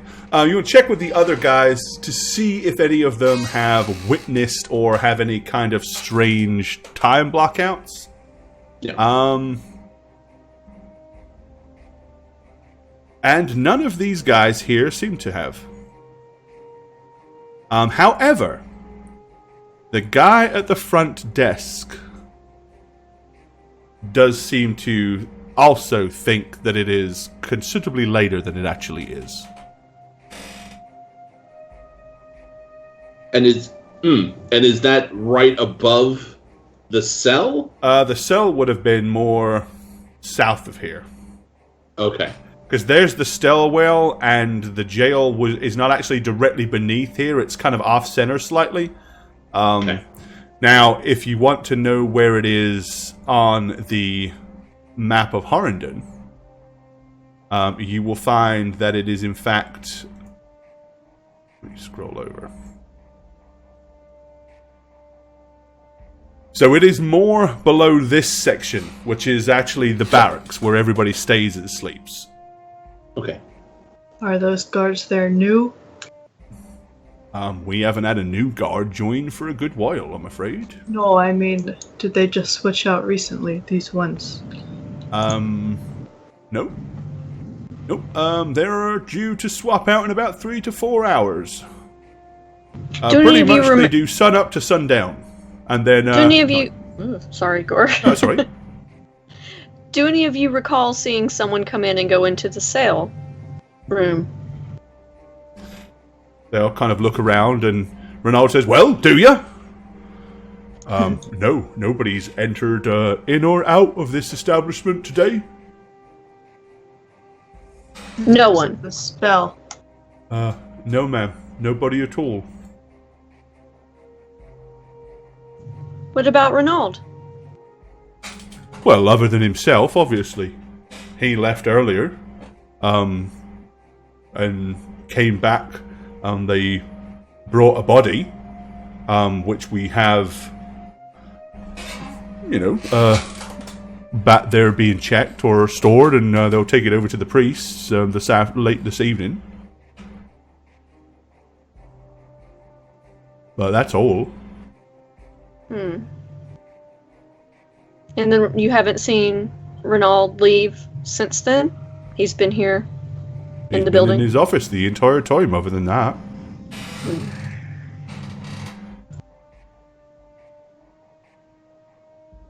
I guess I'm going to look at Evelyn and see if he has anything to say. Okay, Renaud goes back to the stairs and screams down, "Are you coming up?" Oh, there you are. Oh, He's yelling at me. Yeah, he was standing in the stairwell. Obviously up to no good. He says, right, well. Does seem rather strange, doesn't it? It seems as though someone came in and didn't want anyone to remember that they did. I do find it peculiar that you have the guy at the front afflicted by the same thing that afflicted those below, but they're not. There's some distance between the two, but these four are completely unaffected. Give me a insight check, please, Emlyn, as you conduct this line of investigation. Okay. Oh, please roll. Do it. Okay. Oh, 1. More. 7. Okay, not much. Okay. I mean, spells of such caliber, I mean, Thelonious, you know more than I would, but they are very particular in their area of effects and length of time. Tolgar, you're standing in front of one of the guards remarkably close. I'm just looking into his eyes. So they say you're not affected. He goes, I'd back off if I were you, sir. Do you think it's dinner time? No, it's late afternoon. Take a couple of steps back if you don't mind, sir. Tolgar, what if we talked about personal space? Sorry. Is the guard that is north of the Carpenter, is he on duty today? What was his name? Bob something? Don't ask me, I thought it was Brody. And it's not guard either. You know, the one with the wife and the baby. Oh, the gentleman that found Ralph the other day. Oh, you need Belanos. Belanos Deluxe. Yeah, is he on duty today? He is. My God, he's working the festival. He's like the only person I have written down, gosh damn it.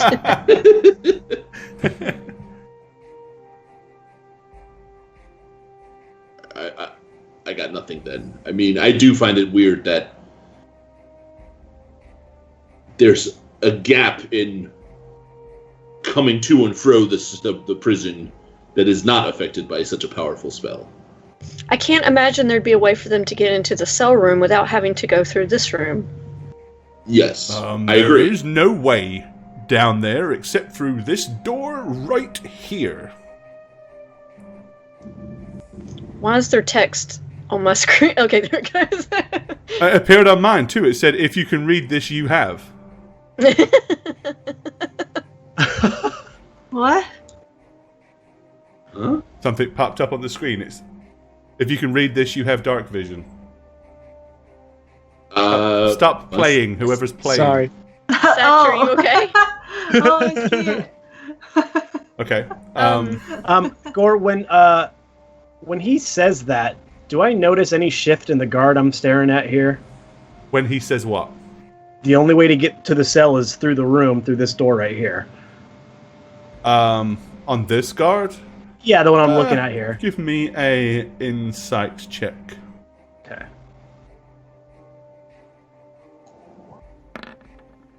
Oh.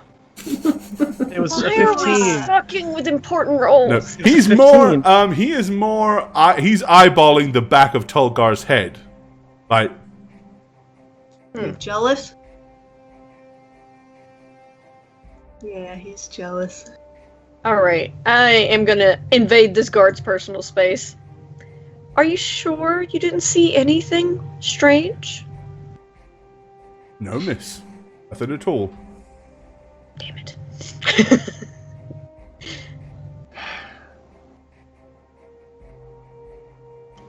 I'm gonna take a step back, looking offended for some reason. Yeah, he didn't seem to mind you invading his personal space.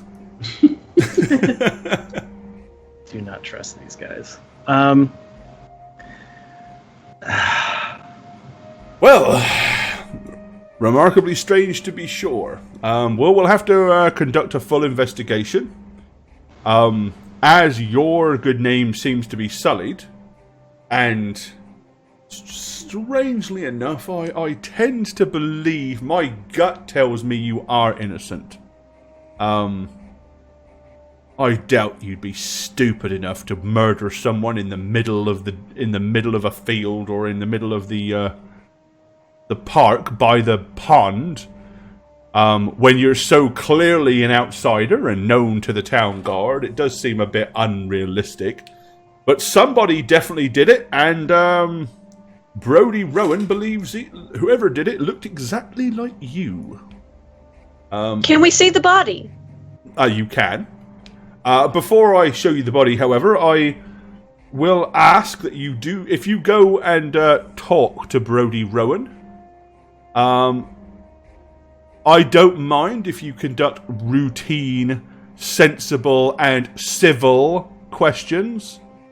But if I find out that you have threatened or harmed him in any way, there will be trouble. I ask questions. I don't threaten.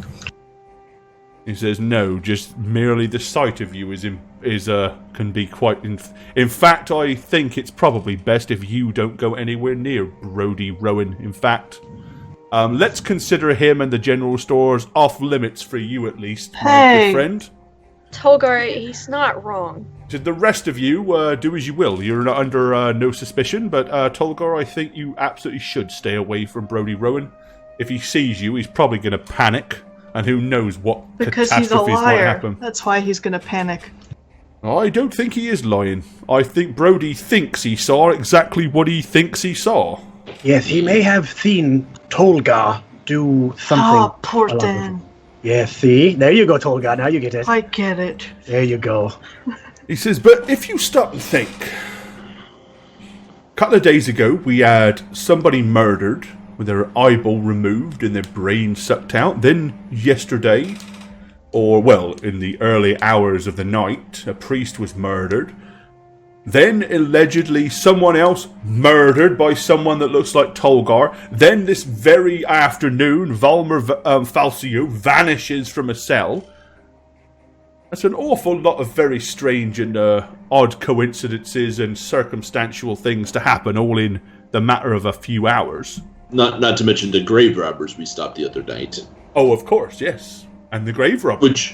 Which makes me think that this town is infested with Porthenduin's lackeys that are here to stop us at all costs. So you think that all these things that have happened are all aimed at causing you harm? Or, No, we don't think that at all. I'm going to kind of glare at Emlyn. I'm just going to shrug as Lilith speaks up. I mean, maybe not all, but some. Well, I've got a lot of notes to write, a lot of paperwork to do on this. If you do manage, I'll do some routine investigations later on this evening. If you find anything. Oh yeah, you wanted to see the body, didn't you? Have the body of young Corwin brought in here, if you wouldn't mind. Just let him have a look. If you'll excuse me, ladies, gentlemen. And he heads back to his office. Okay, so this guard here and this guard here very quickly and eagerly shoot through this door and head off to go fetch the body.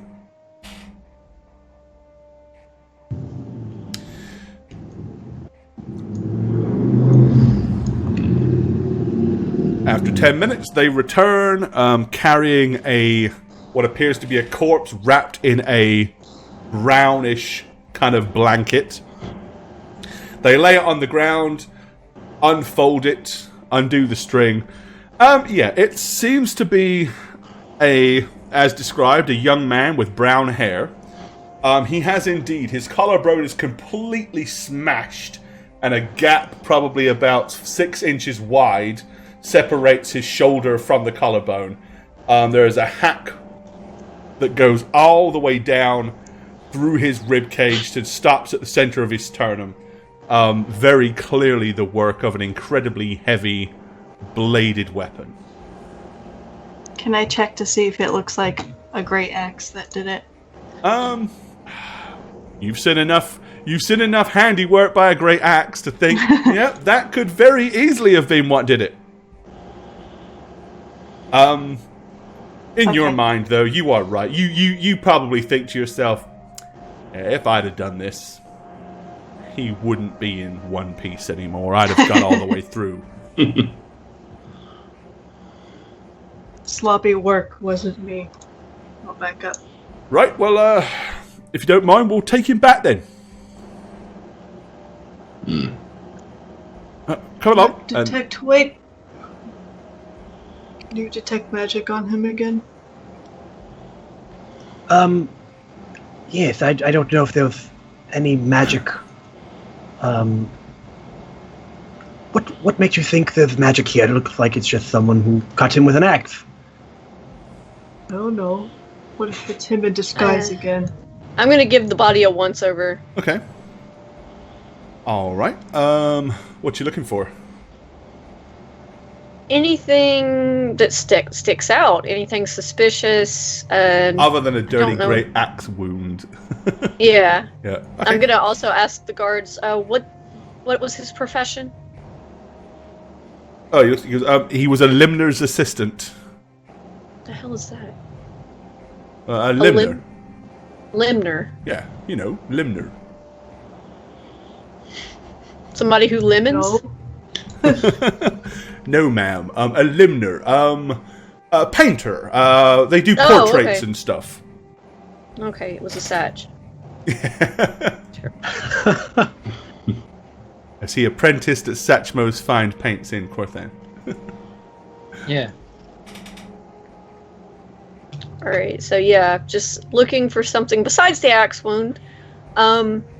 Is the guy like, I don't know why Lilith is interested in this every time, but how does he look like when he was alive? Was he an attractive man or reasonably for a young man, yeah.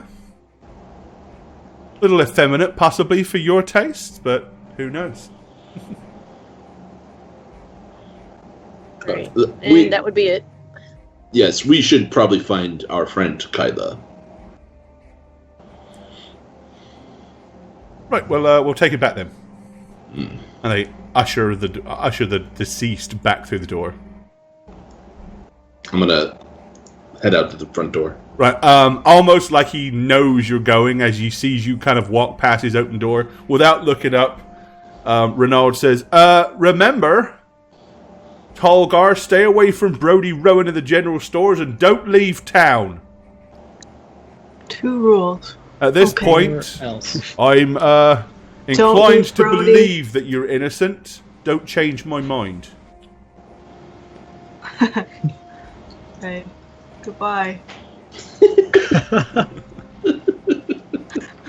Doing a murderer say goodbye to the jailer guy? I'm not a murderer. All right. Well, okay. So you guys head out into Harrington on the Mere. We see Kyla. And I'm guessing Kyla was probably loitering in and around some trees just south of there or across by the marketplace. Kyla, hiding in did you plain see poor sight. Thenduint running around? Oh yeah, he was just here. And he went, Oh. shh, don't tell anyone. Did you see anything suspicious while we were in there? Did I see anything suspicious?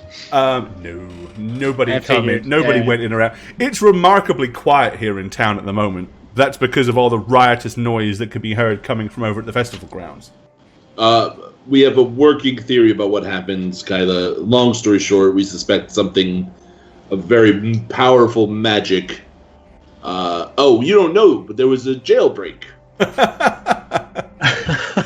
I forgot. Okay. I totally skipped over. Yes, the person we apprehended on the crossroads at Thelonious lifted with his fingers escaped, and a lot of the people within those doors are confused about what time of day it is, just making us believe that there is some powerful magic at play here. You're caught up. And that's thank you. You know everything you need to know. That's good to know, yeah. So we have a known criminal free and running about. We have not quite, I'm assuming Tolgar got off with a slap on the wrist. Please don't kill me kind of thing. There were no slaps involved. Okay. But were there wrists, Tolgar? No. Okay. Not one of those either. No wrists. All right. Okay, as you guys are standing outside, two of the guards come wandering out the door. They sort of see you standing there and look a little surprised. And then they're like, evening, afternoon. And then they turn south and start heading down the road. Wait. Do you really think it's evening? We did, but we realized it's clearly not. Time isn't flying as quickly as we thought it was. These guys are standing outside. My bad. Yeah, now they are. Are these the two from down in the cells, or two new ones that we haven't seen? These are two, one that was by the gate, one that was at the top of the stairs, and one that was directly across. Ah, the ones that lied to us? Like they were in that main room? Sergeant Renauld has requested we go down and check at the check to see how long you were down in the temple. We're going to verify your the length of time you were at the Church of Wenta there. Requested we just double check your alibi, as it were. Under my breath, yes, the people who are confused with time are the best ones to send to check out an alibi that's time sensitive. I am going to go to private spots that I can find. A secret and space. Start casting a ritual. Okay, where do you want to go? The good news is, as I said, most of the town is pretty much deserted because everybody that is anybody is at the festival. Pretty much around the corner. Like, I honestly have no... Well, ping somewhere on the map so I know where you're thinking. Alright, so I'm going to scurry over here between these two buildings. Okay, alright. A little alleyway. Alrighty. So it takes 10 minutes. So they said they were going to the Church of Wenta, so I figured I could do this before they get there or as they're getting there. Yeah. This building here is the Carpenters. So you've been there already. Yeah. Okay. And I'm going to cast Clairvoyance. Alright. Takes 10 minutes. Clap it up. Okay. Yeah, I mean, they'll be with given 10 minutes, they'll be almost to the church. Right. So I'm going to try to time it so by the time they enter the church, I have a sensor in place by the door to the head priestess. You know, that kind of goes into the it's in the room of like the pews and stuff where the altar is, because we've had a lot of conversations around there. Yep. But it's also close enough to the door in case they enter there for a private conversation. I just want to try to cover as much ground as I can, because I can't move the sensor once I cast it. Nope. And I'm gonna. Okay. I'm gonna basically use my eyes to see as they enter, and then switch to the ears part so I could listen to their conversation. Okay. Since they're vetting us, basically. Yeah. I want to make sure they know what we're doing. Okay.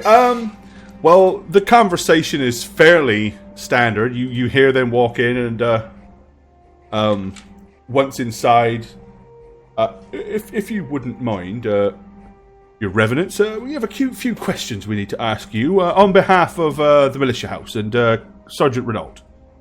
Oh, of course. What can I do to assist the watch? There was a group of strange individuals. One very, very large, bald-headed man with tattoos. One, sort of a mousy-looking girl. As some old codger. There was a weird, spindly-looking fellow.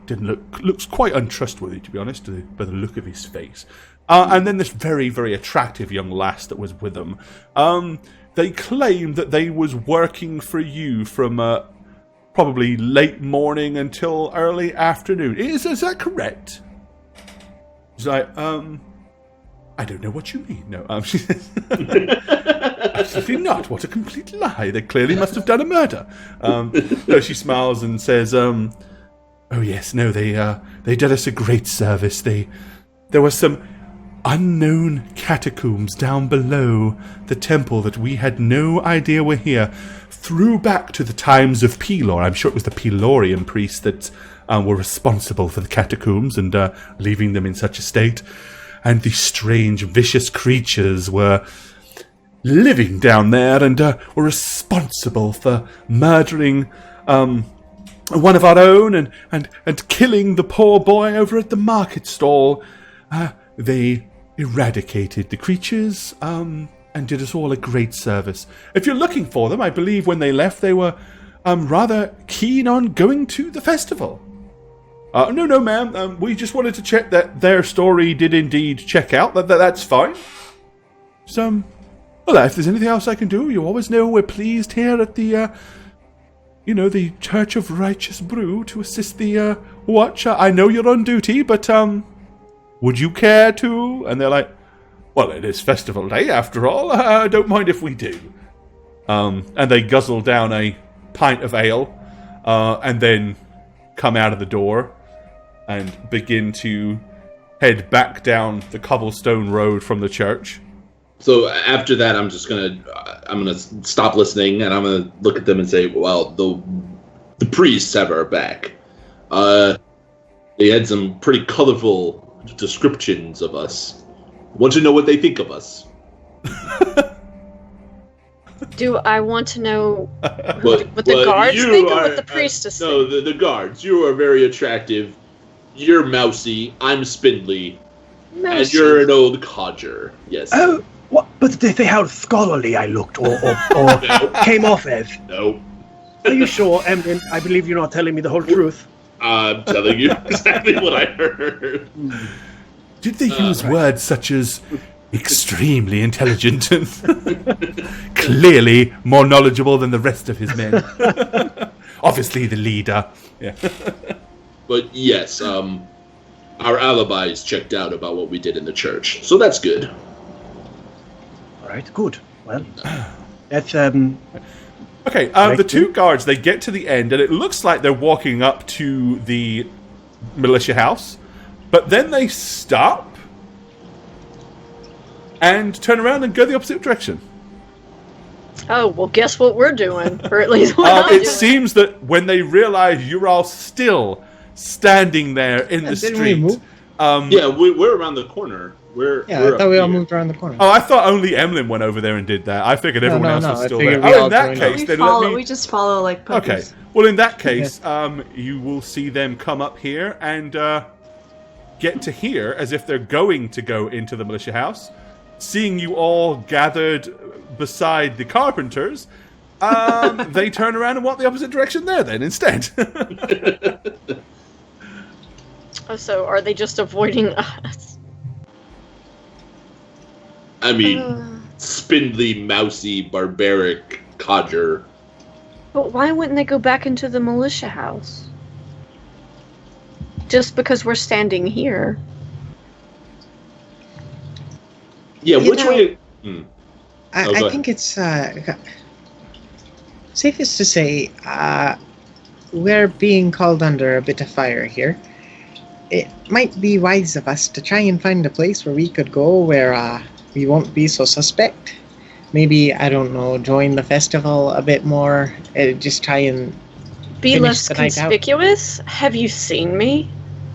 Well, that's the thing. If you're attracting attention to yourself in a place that is normal and seen and everyone can vouch for you, then it's less likely that someone's going to try and frame us again within the time now. As long as Tolgar doesn't actually murder anyone. I mean, you could change your appearance to, I don't know, Muldoon. Who's that? We Come on. shall not Funny. speak of that incident. Oh, Muldoon. It would be funny on my part, but you know. Funny is not the word that comes to mind. Anyway, but shouldn't we investigate? I mean, we're stuck here until we clear Tolgar's name. Well, we can make Tolgar invisible and then go see this Brody fellow. Or we could just make him wait outside. We don't have to use very strong magic, you know. He could just wait over there outside the door. Let's waste as much magic as possible. Wait a second. I did like being invisible. Well, yes, it is quite fun, but When you're believe it's- invisible, you bump into other invisible things. Yes, the You know you can do that without being invisible, right? No. It's only happened when I was invisible. yes, it is a 1 out of 1, 100% for you. You're not wrong. 100% of the time, when Tolgar is invisible, he bumps into things. It's a fact. Not wrong. Well, I don't get it. But I'll just wait outside. Yes, Tolgar, you could wait Well, and this be... building right here is clearly the general stores. I mean, you've walked up and down the street enough to know where it is. Well, I mean, didn't Kyla buy a pig from Yeah, I there? bought a or ton of rope. I bought Yeah, a ton of rope. rope. Yeah, so Kyla's been there already. So let's go talk to the person who doesn't know what he saw. Can I have my axe back?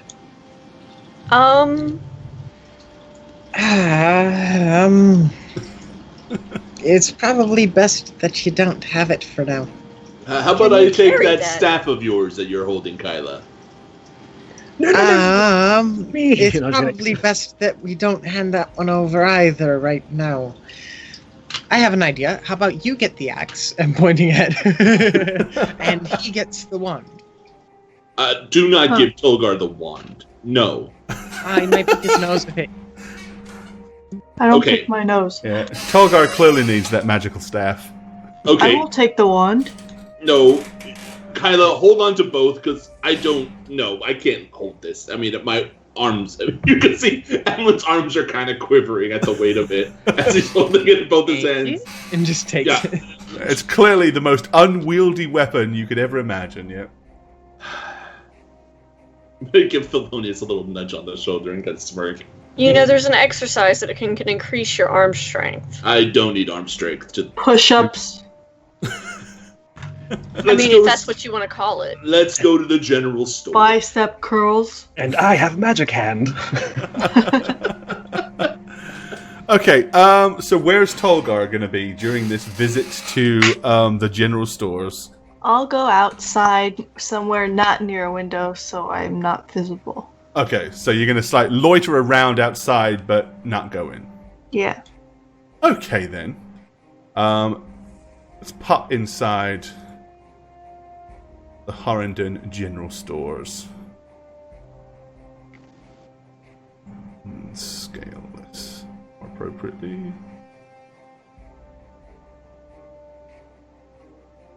All right. So into the store you go, but not Tolgar, the axe murderer. Okay. Once you wander inside the store, you can see that there are, as it is a general store, Kyla already knows, like directly behind Kyla is where all the rope was.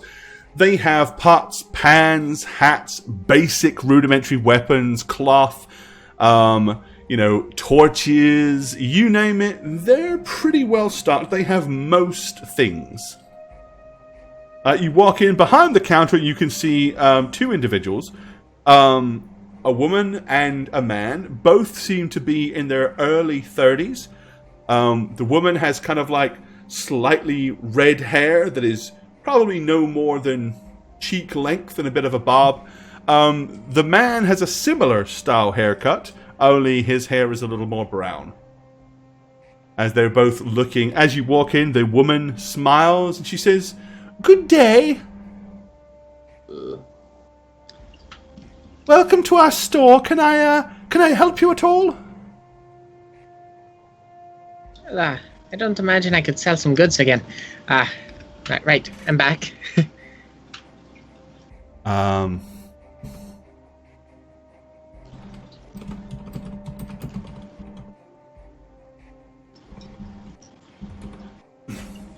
She says, "Oh, yes, we've seen you in here before. Did the rope prove sturdy?" It did. Quite sturdy, in fact. I didn't need as much as I thought, but anyway, we were down in doing some cave delving, and I came across one of these, and I'm gonna pull out that ring that I robbed off the guy. What ring are we talking about? The ring that you got off of the fake reeve. Okay. I'm just gonna be like, she looks at it and she says, Brody, you're better with these things. He says, yes, let me see.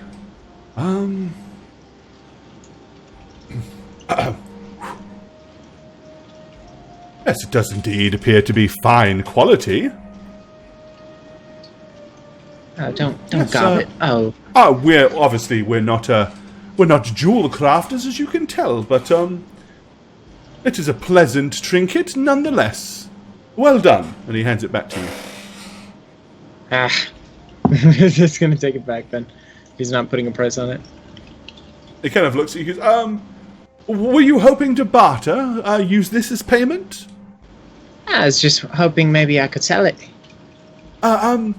We don't, generally speaking, buy such items. They don't sell very well. But I could give you up to maybe 8 gold pieces of trade for it. Well, take a moment to browse. I'll go ahead and take a yes, please do. We have some more rope there at the back. We've got some, recently some new cloths and materials have come in. We've got some fine silks. Just how fine are these silks? Like, are they something that... The woman comes around and smiles at you, and she comes over to this table here.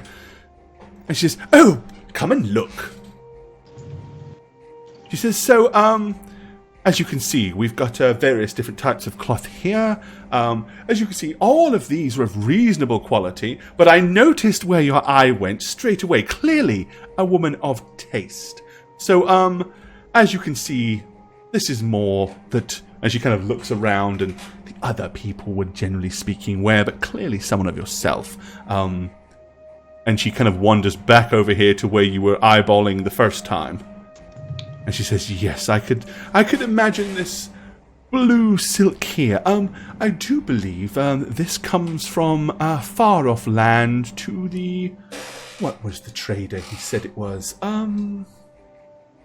Erosia, I believe he said it came from. Apparently it's a desert kingdom where women wear incredibly fine clothes. Highest quality silk. A dress of blue would look lovely on you, my dear, I'm sure. I'll take a bit. I'm thinking about... How many feet would you like?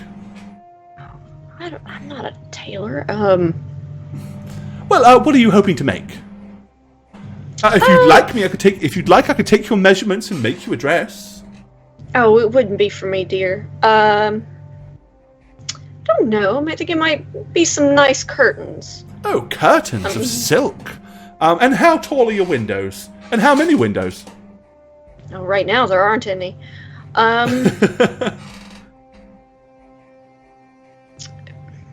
Or I don't know. I'm just thinking about rebuilding Eden, so it's gonna be some great big windows, some really nice, fancy. All right, yeah. So maybe you want, enough silk to probably cover maybe half a dozen windows that are maybe 3 by 4 or something like that.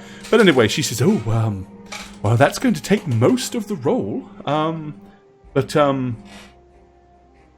I can sell you the entire thing for 11 gold pieces." Done. Do you have any kits? Like different kits? I'm afraid not. Me and Brody haven't been blessed with the ability to have children, it would seem. No. Kits with a T. Oh, I thought you said kids. Kits. Not really entirely sure. What kind of kit are we thinking? Kits with some regents in it. Maybe a poison kit. Repair kits.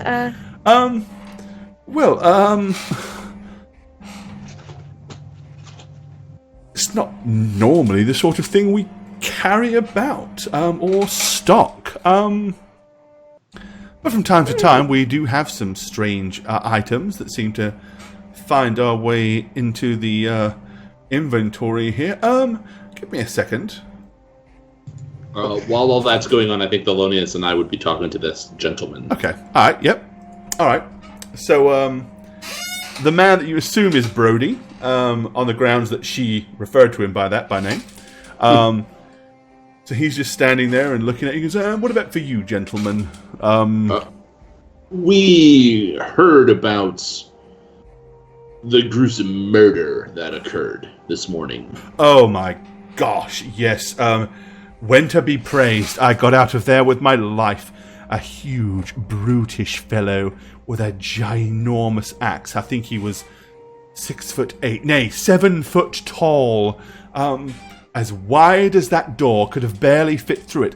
Had a balding head with what looked like possibly some form of war paint on, and what seemed to almost be glowing eyes. He was having a discussion with young Joshua Corwin just down by the lake, or the pond, should I say. I was wandering by, taking my early brisk morning constitutional, and I overheard a commotion. I looked, and I saw young Joshua push the man, and he pushed him back, and before I know it, he raised this mighty axe over his shoulder and brought it crashing down upon young Joshua Corwin's shoulders, and hacked him to death right there in front of me. I was hiding behind a tree, and then I gasped, obviously in the shock, and I felt the brute's eyes turn and look at the tree, and I realized I was next. So I ran as fast as my legs would carry me. I ran down to the south and into the festival and hid inside one of the great tents. As luck would have it, the brute did not know where to seek me, and then I was able to double back around and warn and tell the town guard of what a brutish thing that I've seen. And the conversation before the murder, do you remember any of what was said? I don't. I heard, it was more like a cry, like a hey! And then the pushing and shoving started, and then the axe began to swing, and it was... And his eyes? You said something was strange with the eyes.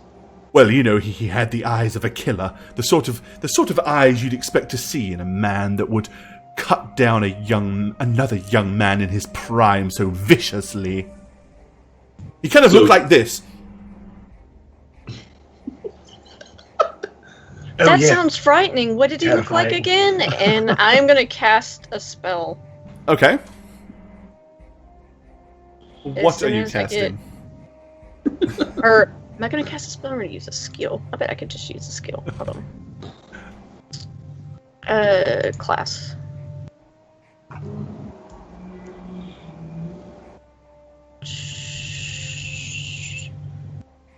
Telepathic gaze. All right. Okay, so basically it allows you to talk to people in their head, right? The frog can communicate via telepathy with any creature within 100 feet that meets her gaze. She can read surface thoughts. The target can attempt to resist by making a will save. If the thrall succeeds, she gains advantage on her next attack roll against the target, or a +3 on any skill or ability check versus the target. Okay, so you kind of gaze into his eyes and cast it. He says, well, as I said, he was a huge, tall man, must have been 7'6", and he was as wide as that door. The axe was huge. I'd never seen an axe as large as that before, and he had war paint from head to toe, and was bare-chested and bald-headed, and he had the eyes of a murderer.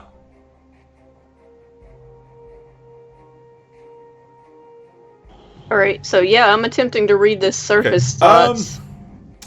That's pretty much in there. You can sense that he is clearly frightened when he describes this man. And he believes he's telling the truth, as far as you can tell. He definitely thinks that he saw exactly what he's describing. Now, it's reasonable to assume that under the throes of trauma, he may be exaggerating some of the details slightly, but Well, I mean a figure. Yeah. 7'6". Well, Tolgar's 6'4". And especially considering the corpse that you saw of Joshua Corwin, he wasn't but about 5'6", so the height disparity may have possibly made the fake Tolgar look even bigger. Okay, so with that, I'm just gonna try to catch Emlyn's eye, and I'm just gonna nod. Hopefully he knows what that means. Do you find it strange that a painter's assistant, that's what Corwin was, right? Yes, he apprenticed with the local limner. Who pushed who first that you saw? I saw, well, of course, I didn't really see what led up to it, so it's difficult to know who started things, but I heard, "Hey!" and the "hey" was clearly Joshua Corwin's voice. I turned to look, and I saw them standing by the pond, and the brute was kind of lowering over him, looking very aggressive, and I don't know whether he had made contact with Joshua first, but then Joshua pushed him with both hands, and the brute barely moved, and then with one hand the brute shoved him back, must have been 6 or 7 feet, and then he raised his axe and charged forward and hacked him down to the ground. So, Aren't you afraid? Well, yes, of course. No, but was Corwin afraid? I mean, the hay out of shock and surprise at whatever happened, or was it out of fear? Please understand, I'm only recanting what I saw from my scared memory. It just doesn't make sense that a 5'6" painter's assistant would be brave enough to stand up against a 7-foot brute. I very much doubt that Joshua Corwin instigated the squabble. Perhaps the brute tried to take his purse, and he said, "Hey!" like as he caught him doing it, and then pushed him almost instinctively in defense, and the brute decided to hack him down. I don't know whether he took his money or not. I as I said, I hid behind the tree and then fled for my very life. Just what I would have thought Corwin would have done in the beginning. Well, I'm sure he, in hindsight, wishes he had done so now. But yet you're just caring about business as usual. Well, not at all. I would like to be down at the festival, but it was advised that we keep a low profile, knowing that custom would be very slow today, so we decided to stay inside. Of course, the door is right here and unlocked, so should the brute enter through the front door, we could scarper through this door, lock it behind us, and make quick escape to the militia house. Do you have the time? Do you know about what time it is? Yes, by looking out the window, I would say it's almost evening now. Okay. As you can see, it's getting shadowy outside. The sun is going down. But that you don't feel off in any way? Everything seems... Well, no, I don't feel... I feel quite off, to be honest, after what I witnessed this morning. Every time I think about it, I shudder. Oh, it'll take several days for things to calm down. I'll feel better once Sergeant Renauld and the good militia round up this brute and lock him away. Right, Kyla, what are you doing in the corner? There's a feather, and I'm curious about it. Okay. It looks like an ink quill. I saw that too. It looks like a quill from a, Yeah, did it just like fall off the shelf or something? Looks like it could well have done, yes. Yeah, I'll pick it up and put it there. There we go. I mean, Tolgar can't be in here, but, no reason to leave it a mess. Tolgar would have already been going along this shelf and lining up all the pots symmetrically. Well, thank you for your account. Oh, yes. Mark my words, don't go looking for this brute. Don't try to be a hero, even if they put a reward out on him. He's far, far more than what an average man could hope to deal with. I even fear that the militia will struggle to bring this monster to justice. Right. I'm just gonna smirk and turn and leave. Okay. Yeah, I'll follow suit, I think. Okay. Yep. Right. Well, she goes. Oh, 1 second.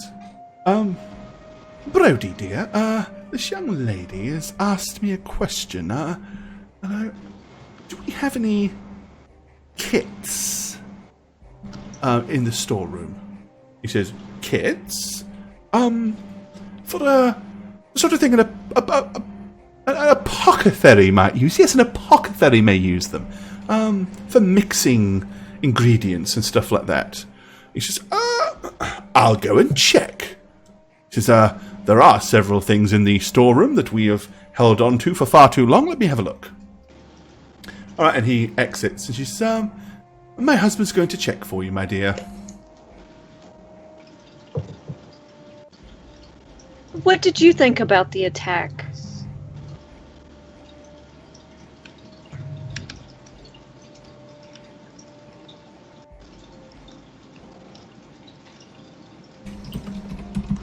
All right, let me just scribble that down real quick so I don't forget. Let's see, we're going to chat name change. Fendris Oslandi to this Orsino. You got it, buddy. I'll take care of it. Actually, sorry. What did you say, my dear? What did you think about the attack? Oh, I thought it was, well, as it was described to me, was quite horrific. I'm very pleased that my husband managed to come out of it alive.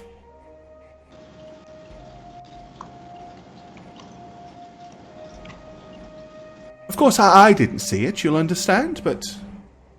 Oh, of course not. I can only imagine how afraid he must have been. Well, he definitely seemed to be somewhat out of sorts. Alright, I am going to give it a 25% chance that they have such an item. It's not the sort of thing a general stores might generally carry, but then this is well-traveled, this town, so let's see. 25% or less... 4! Ooh! Alright, okay. There you go. So he comes wandering out with a box that's somewhat dusty. He's like, is this the sort of thing you're looking for, my dear? As he lays it down on the table and pops open the lid. And yeah, you can basically see it's full of vials and little bottles that would contain chemicals and things like that. Yeah, for all intents purposes, it is a poisoner's kit, so it would count as such. Oh, yes! Perfect! He says, to be honest, it's been poking around here for a good while, and, I really don't quite know what, price to put on it. Would you like to make me an offer? Well, I've been looking all over for one. How's 8 gold? That sounds reasonable. Yes, 8 gold, that's fine. Here, not at all. 8. I'm just gonna leave on 8.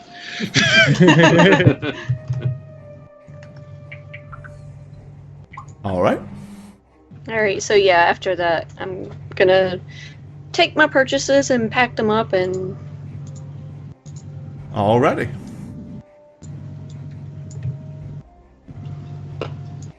That's a pretty good price, to be honest. Very Okay. generous. Yeah, it needs a dust-off discount. He looks at you and he says, you wouldn't happen to have a +2 mace to trade for it, would you? No. Too soon, Gord. It's never too soon. Okay, alright, so you head back out into Horrendon. I'll be like, yeah, he had you pegged, Tolgar. Shall we go to the pond and see if we can see any evidence? Yes. The scene of the crime, good place to start. Alright, okay. Well, the pond is right across from the store, which might explain why he was the person that Tolgar decided to murder. Okay, so glancing around, you know that he said he was hiding behind a tree. So there's a tree here, and then there's a tree actually right here on the corner of the pond. So he could have been hiding behind any one of those. There's also a tree up here on a raised rock. So the pond itself, to be honest, it's incredibly pretty and very well put together. There's a pond, and then some huge rocks have been kind of raised up to make almost like an overhang. So there's almost like a little cave back here at the very back of the pond, but it only goes back about 3 foot below the rock hang itself. There's moss hanging all the way down the sides. And generally speaking, it's a very picturesque little place. You can see the water is pretty clear, and there are some small fish swimming around inside the water. Spread out, everybody. Look for blood on the ground. What a beautiful place for a murder. What a beautiful place for a man. Maybe don't say that around other people, but yes, you are right, Tolgar. And I'm just going to start looking for red stains. Yeah, it's not a bad idea. Okay, so you guys are all going to scatter around and start scouring. Yeah. One of you will definitely find it, but because I want you to roll more dice, because I want to give some some dice sets away, everybody give me an investigation check. Sorry. Okay, investigation. Okay.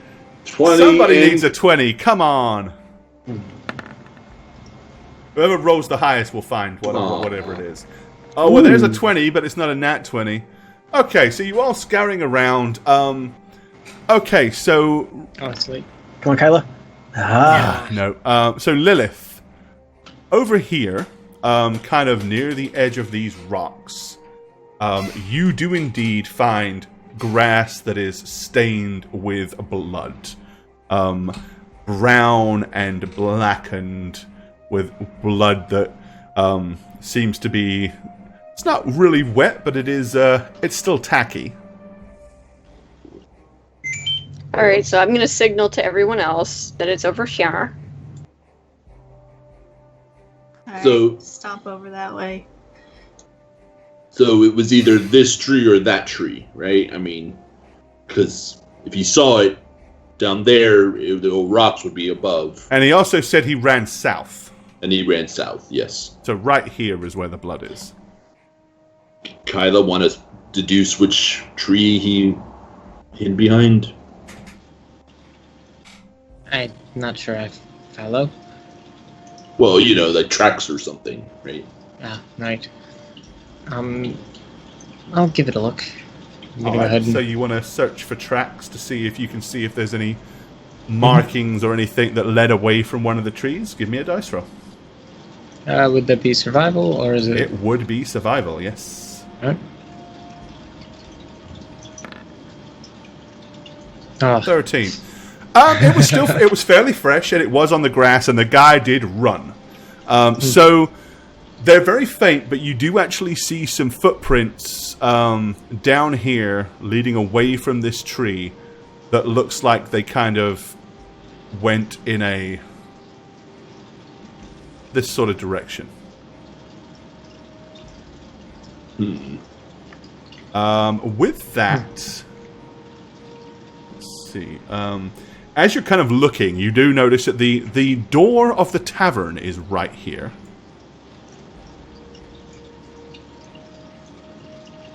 And, of course, there are plenty of rooms that would have had visibility over this pond as well. Now, of course, they did say it happened very early this morning.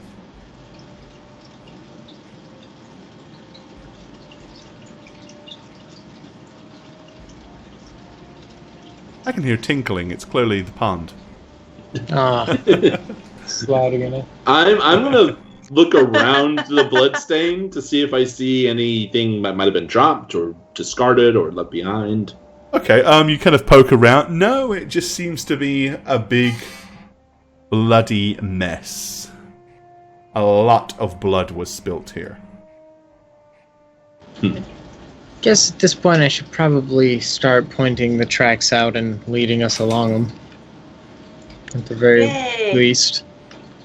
Good idea. I mean, he ran to the fair. Why didn't he run into the inn where we're all staying?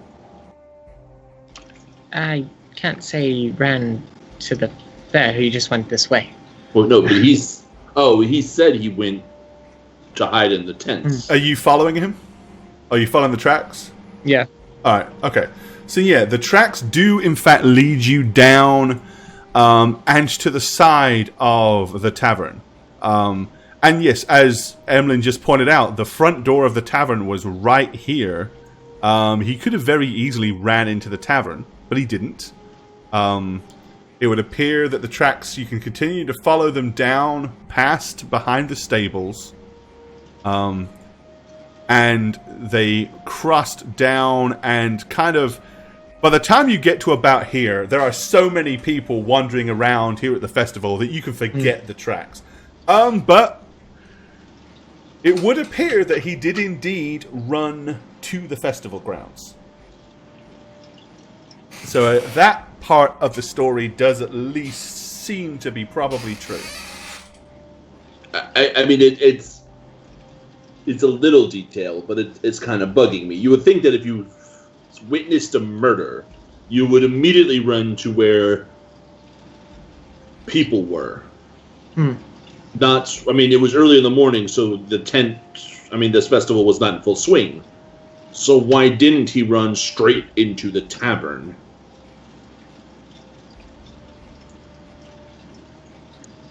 That just doesn't add up to me. And running all the way out to the grounds gives them fewer places to hide, and it just doesn't...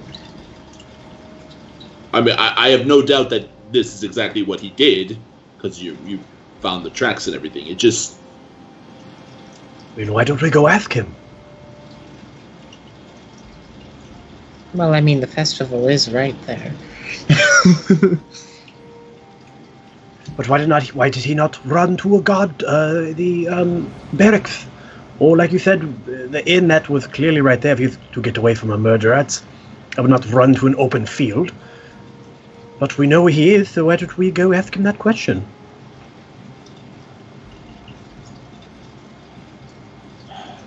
We could, I guess. I mean... Well, why not? Do you want me to ask? No, maybe you should still stay outside of the doorway. I mean, it is right near the tavern. Maybe someone saw it from their room, right? I mean, looking down. Yes. Although, wouldn't someone report that? But, I mean, I believe if this nagging thought is bugging you, we should at least try to put it to rest, if we could. Well, You what might be onto bothers me something. is we would have a view of it. Your room is right here at the very end, and your only window actually points that way. I thought the guy, one of the guys' selling points on the room was that it had the good view, but Oh, well, it Well, yeah. does. It has a good view of, like, if you look out of the Okay. window. I mean, if you looked out of the window and deliberately looked left, you could see the pond, for sure. okay. Yeah, like, you can pretty much see, you know. Okay. So the fake Tolgar took his axe and did a chopping motion, and the victim made no sound? You would think that if some axe was coming for your clavicle, you would go, "Whoa, shit!" You know. I mean, murders of that variety are quite noisy. Yes, I mean, I just I can't imagine he would just silently be like, "Ooh," and look up and get killed. So this happened early this morning. Right. What were they doing out here? Well, that too. Well, I mean, Brody said he was taking his brisk early morning constitutional. In other words, an early walk. It sounds like he does a regular early morning walk. And he saw two people arguing, so he hid. Makes And then- perfect sense. Then things were pushed, a hay was made, and then an axe was swung. And then no noise afterwards from the victim. Why Victim this was dead. victim? It's got to be to implicate Tolgar, right? To slow us down? Yes, that's my running theory. Could we just leave then? No, well, Tolgar, we can't leave anyway because the Priestess of Wenta needs to tell us where to go next, right? So, The priestess knows where we should go? she said that tomorrow she would do her thing. Yeah, she said give her a couple of days. She said you're not leaving for a couple of days anyway, are you? You guys were like, no. She said, okay, well, give me a couple of days and I should be able to get you some information. Alright. Well, you should go talk to him then. Ask why he ran this way.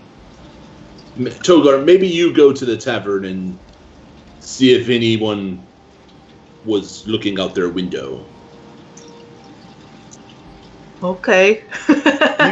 You want wait. You Sure. want Tolgar to go by himself into a I place never where, said by himself. but you want him to go. You want him to go into a public place where people are already thinking he is a murderer. Who looked out the window and saw me? Who saw me murder someone? I demand to know. I'm Thelonious just saying- isn't wrong. That's No, if they did see anything. Personally, I wouldn't say anything. I mean, you both are absolutely right. I was just thinking, well, if he can't enter this general store, he should do something. He should My enter fault. I've some been picture. doing something. Yes, possibly meditate, Tolgar. Think of your tribe and what you could do to further your bloodline. I've been drawing a map of the city Oh, and the underground barracks. oh, may I For see? when we invade the city and take it over. There Of you course, there it is. Okay. All right, well, let's at least go back and ask him that nagging question. Oh Okay. no, the wolf is back again from the last campaign. Well, that's not ominous sounding I at all. heard that. Why are you looking at me weird? That was the game. It's the Ned Wolf. Where did we hear that, Gore? I don't know. There's a lot of noise going on here in the festival. You could have just just randomly thought you heard it. Alright. Did anyone else hear it? I'm going to be looking around. I Anyone heard else the looking? wolf. I must Yes. destroy this wolf. Well, calm down. Maybe the friendly wolf. Okay, Gore, we're trying to decide where that came from. Yeah. Well, as well, your characters might try to decide where that came from, because there's an awful lot of noise. But if you heard it, then it means your characters probably did hear it. Yeah, so Yes. does Which anyone way did else it come hear from? That's a very good question, and that's what I'm saying. With all the noise around you, it's hard to pinpoint where that came from. I would say anybody that wants to make a perception check can do so. No, Yes. I mean it's just a wolf howling out of nowhere. I really Yes! love wolves. I rolled higher than normal. Yay! Ooh. All Today is a right. terrible day for rolls. I'm Let's just saying. see. Emblem with an 18. So, okay, Snugs and Emlyn, you're fairly sure it came from the north, but a good deal away. It's not close. I believe it came from the north a good deal away. It's not close. I Oh concur. well. But it's not exactly. Why would I don't like this. Well, I mean, maybe they smell the blood of Tolgar's murder.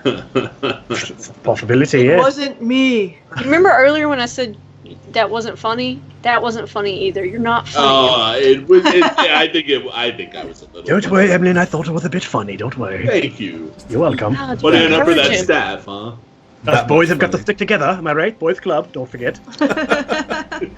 Oh, Mal could just help me. If we, okay, so options here. We can go talk to relative punts, we can go hang out by a beer tent, or we can go get more wolf spines to decorate with. Option 3. Wait, you want to go towards the wolves? I mean, it's something to do. Always. Why don't we ask the... Once. Yes, the relative ponds. I mean, we can't exactly leave town, and it sounded, as Tolonia said, far away. It was very far away, yes. It is bothering you, Emlyn. Why not follow up on it? I don't know. He's being weird. Yes, he is being weird. Why? I just Just don't go like. do it. I just Are you don't being like. weird? Weird. What do you I'm gonna mean weird? whip my robe around me and kind of be like, I just don't like that guy. He's a ponce. I'm just gonna start do it. walking in that direction. I'm gonna head back to the general store. Okay. Okay. Yeah. All right. Okay. So you wander back inside. Literally, as you get to the general stores, they're closing up shop. But you Immediately be like to Tolgar, go hide somewhere. I go duck over here somewhere. okay? I was Hide gonna say, behind just the take closest Tolgar building. and pull him up the street All right, further so that we As you approach, he goes, do you know what you want? If you're quick, you can come in. No. If not, we're closing up. I just had one question. It's been kind of nagging me since you told us your story about. Yes. Why didn't you run into the tavern, which is right across the street? Well, I assumed it would be the first place he would think I would ran. Normally, I mean, with it being a building full of people, I hoped to ran towards it, but then slip around the side, hoping that he thought I'd run into the establishment and would go in there looking for me, and I would make my escape. You really think that he would be so brazen to murder you with even more witnesses? Oh, I don't know that he would come into the tavern to murder me, but I didn't want him to see my face, you see. I just knew that I should put as much distance between me and that hideous beast as I possibly could. Brody, my good man, where did you go after you ran into the festival grounds? Well, I hid in the tent for what seemed like forever, but it was probably more like 15 or 20 minutes. I peered underneath the flap from the bottom to make sure that he wasn't coming my way, and then I made my way straight to the militia house. You would have had more witnesses and people that could have helped you if you'd went to the tavern, though. It wouldn't have just I been... understand, but that's exactly where he would have expected me to go. And he would have come in there and glanced around, and if he would have recognized my clothing from as he saw me running from the back, he would have saw my face, and then he would have known who it was that identified him. Fair enough. This victim, where did Not he fair live? enough. This is... Where did he live? Oh, the young man, you mean Joshua? Yes. Joshua lived directly behind us in the house that is right across from the pond. And did he live alone, or does he have like a wife or kids? No, he used to live with his mother, but she passed away about a year ago, so yes, he lives quite alone now. And it's the building right behind yours, on this side of the street. Yes. Thank you. Unfortunately, poor Joshua, he doesn't have any other family that lives here. I do believe he has family members that what did they say? Oh, that's right. They said that they would send word to Bamforth. Apparently he has an uncle that lives there. That's why the body is being kept at the militia house. There's no one to pay for the funeral, you see, or the burial. And they at least wanted to make sure that his uncle had the opportunity to come and claim the body if he wished. So, he lived alone in the house right next to the pond where he was murdered. Yes. Okay. Thank you. And I'm just gonna, let them, move aside so they could let them walk by us. Okay. Yeah, and they go back inside and lock the door behind them, leaving you guys out on the street. Tolgar, come on, let's go. Where are we going? To the house.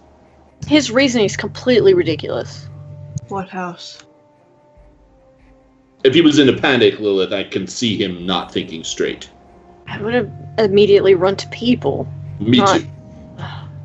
I don't understand. To the house of the guy you killed. So I'm gonna walk to that house and do something. Okay. I am going to use my latest invocation for my latest level of awesomeness. All right. If I can frickin' find it. Cool. Oh. So anticlimactic. Good build up, dude. So it's called Ghostly Gaze. Okay. Oh, spooky. It All allows right. me Yeah, to lets you see see through the walls. for 1 minute. And what I'm going to do is walk around the building, looking in, so I can kind of capture everything from upstairs to downstairs, 30-foot cone. Okay. And basically, my eyes are going to turn a ghostly white, I guess is the right, ghost, and see if there's anyone in there. Okay. So yeah, I don't know. I don't think it actually lets you like manifest inside and wander, right? No, it's just a sight thing. That Yeah. things So become basically, you can look, and you could see into the building up to 30 feet. right, which And is why you I'm can walking kind of look around. left and right. And of course, any walls wouldn't exist as far as you're concerned on the inside. You can see through those as well. So you're going to kind of do a once around. Yeah, it's just so I can see if there's anyone in any corner of the room that might be beyond the gaze allowed. You Okay. know, All cover my right. tracks. So you're looking for if anybody's in there specifically. Right. All right. Yeah. The house seems pretty sparsely decorated, and you don't see anybody living or hiding inside the house. So when I'm done, I'm going to turn to everybody and be like, "It's empty. We should go in." Oh, yes. Didn't the person who lived in here get murdered? But what if maybe the murder was lying in wait or hiding? Ah, yes, of course. Yeah. Yes. Yeah. Good thinking. Okay. Too bad he's not. That could put an end to this. All right. Well, the front door is open. It's not locked, so you're able to literally just open the front door and wander inside. That's what I do. Okay. All right. So yeah, you're in a simple, a very simple home. It's a little more than a kitchen, a little dining area, a small living room, and a bedroom. A single story. The fireplace is all the way down on the far left-hand side. That is pretty much sitting dormant. When you look, it looks like you can see pieces of furniture have been burnt. It looks like he's actually was burning parts of the furniture in here, wooden chairs and stuff like that. And maybe that leads to why some of the place looks so sparse. Weird. He's a painter's assistant who had no money, right? He was planning on leaving. Well, of course he would have no money. He's an apprentice, and he's a painter. Then again, if he was a good painter, I would be willing to pay him good gold to refurnish the new Eden. I'm just rambling to myself. Are you sure those Yes. wolves are far away, Theloni? Well, do they sound louder than they did before? Did it? I mean, we are relying. You are tell me. relying You're on the the ones with the oldest ears. person. Did it sound closer to you this time? I don't know. We'd have to roll. I can't hear the sound. We're relying on the oldest person with probably the worst hearing to tell us this. Excuse me, I believe I was the one who could pinpoint the direction and distance last time, thank you. Excuse me, I'm the one that rolled the highest. Yes, I am the one that rolled the highest, thanks. Are there any paintings in this building? That's that. Okay, so there are some canvases, yes. And they're not very good.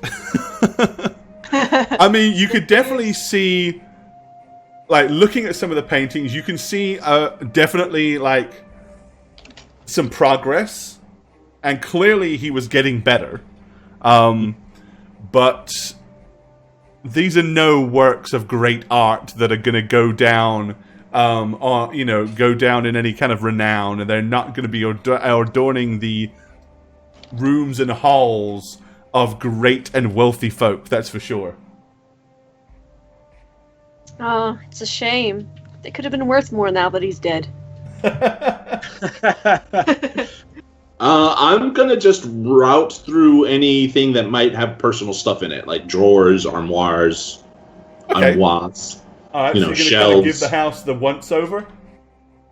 Yeah. Okay. Are you doing that by yourself, or...?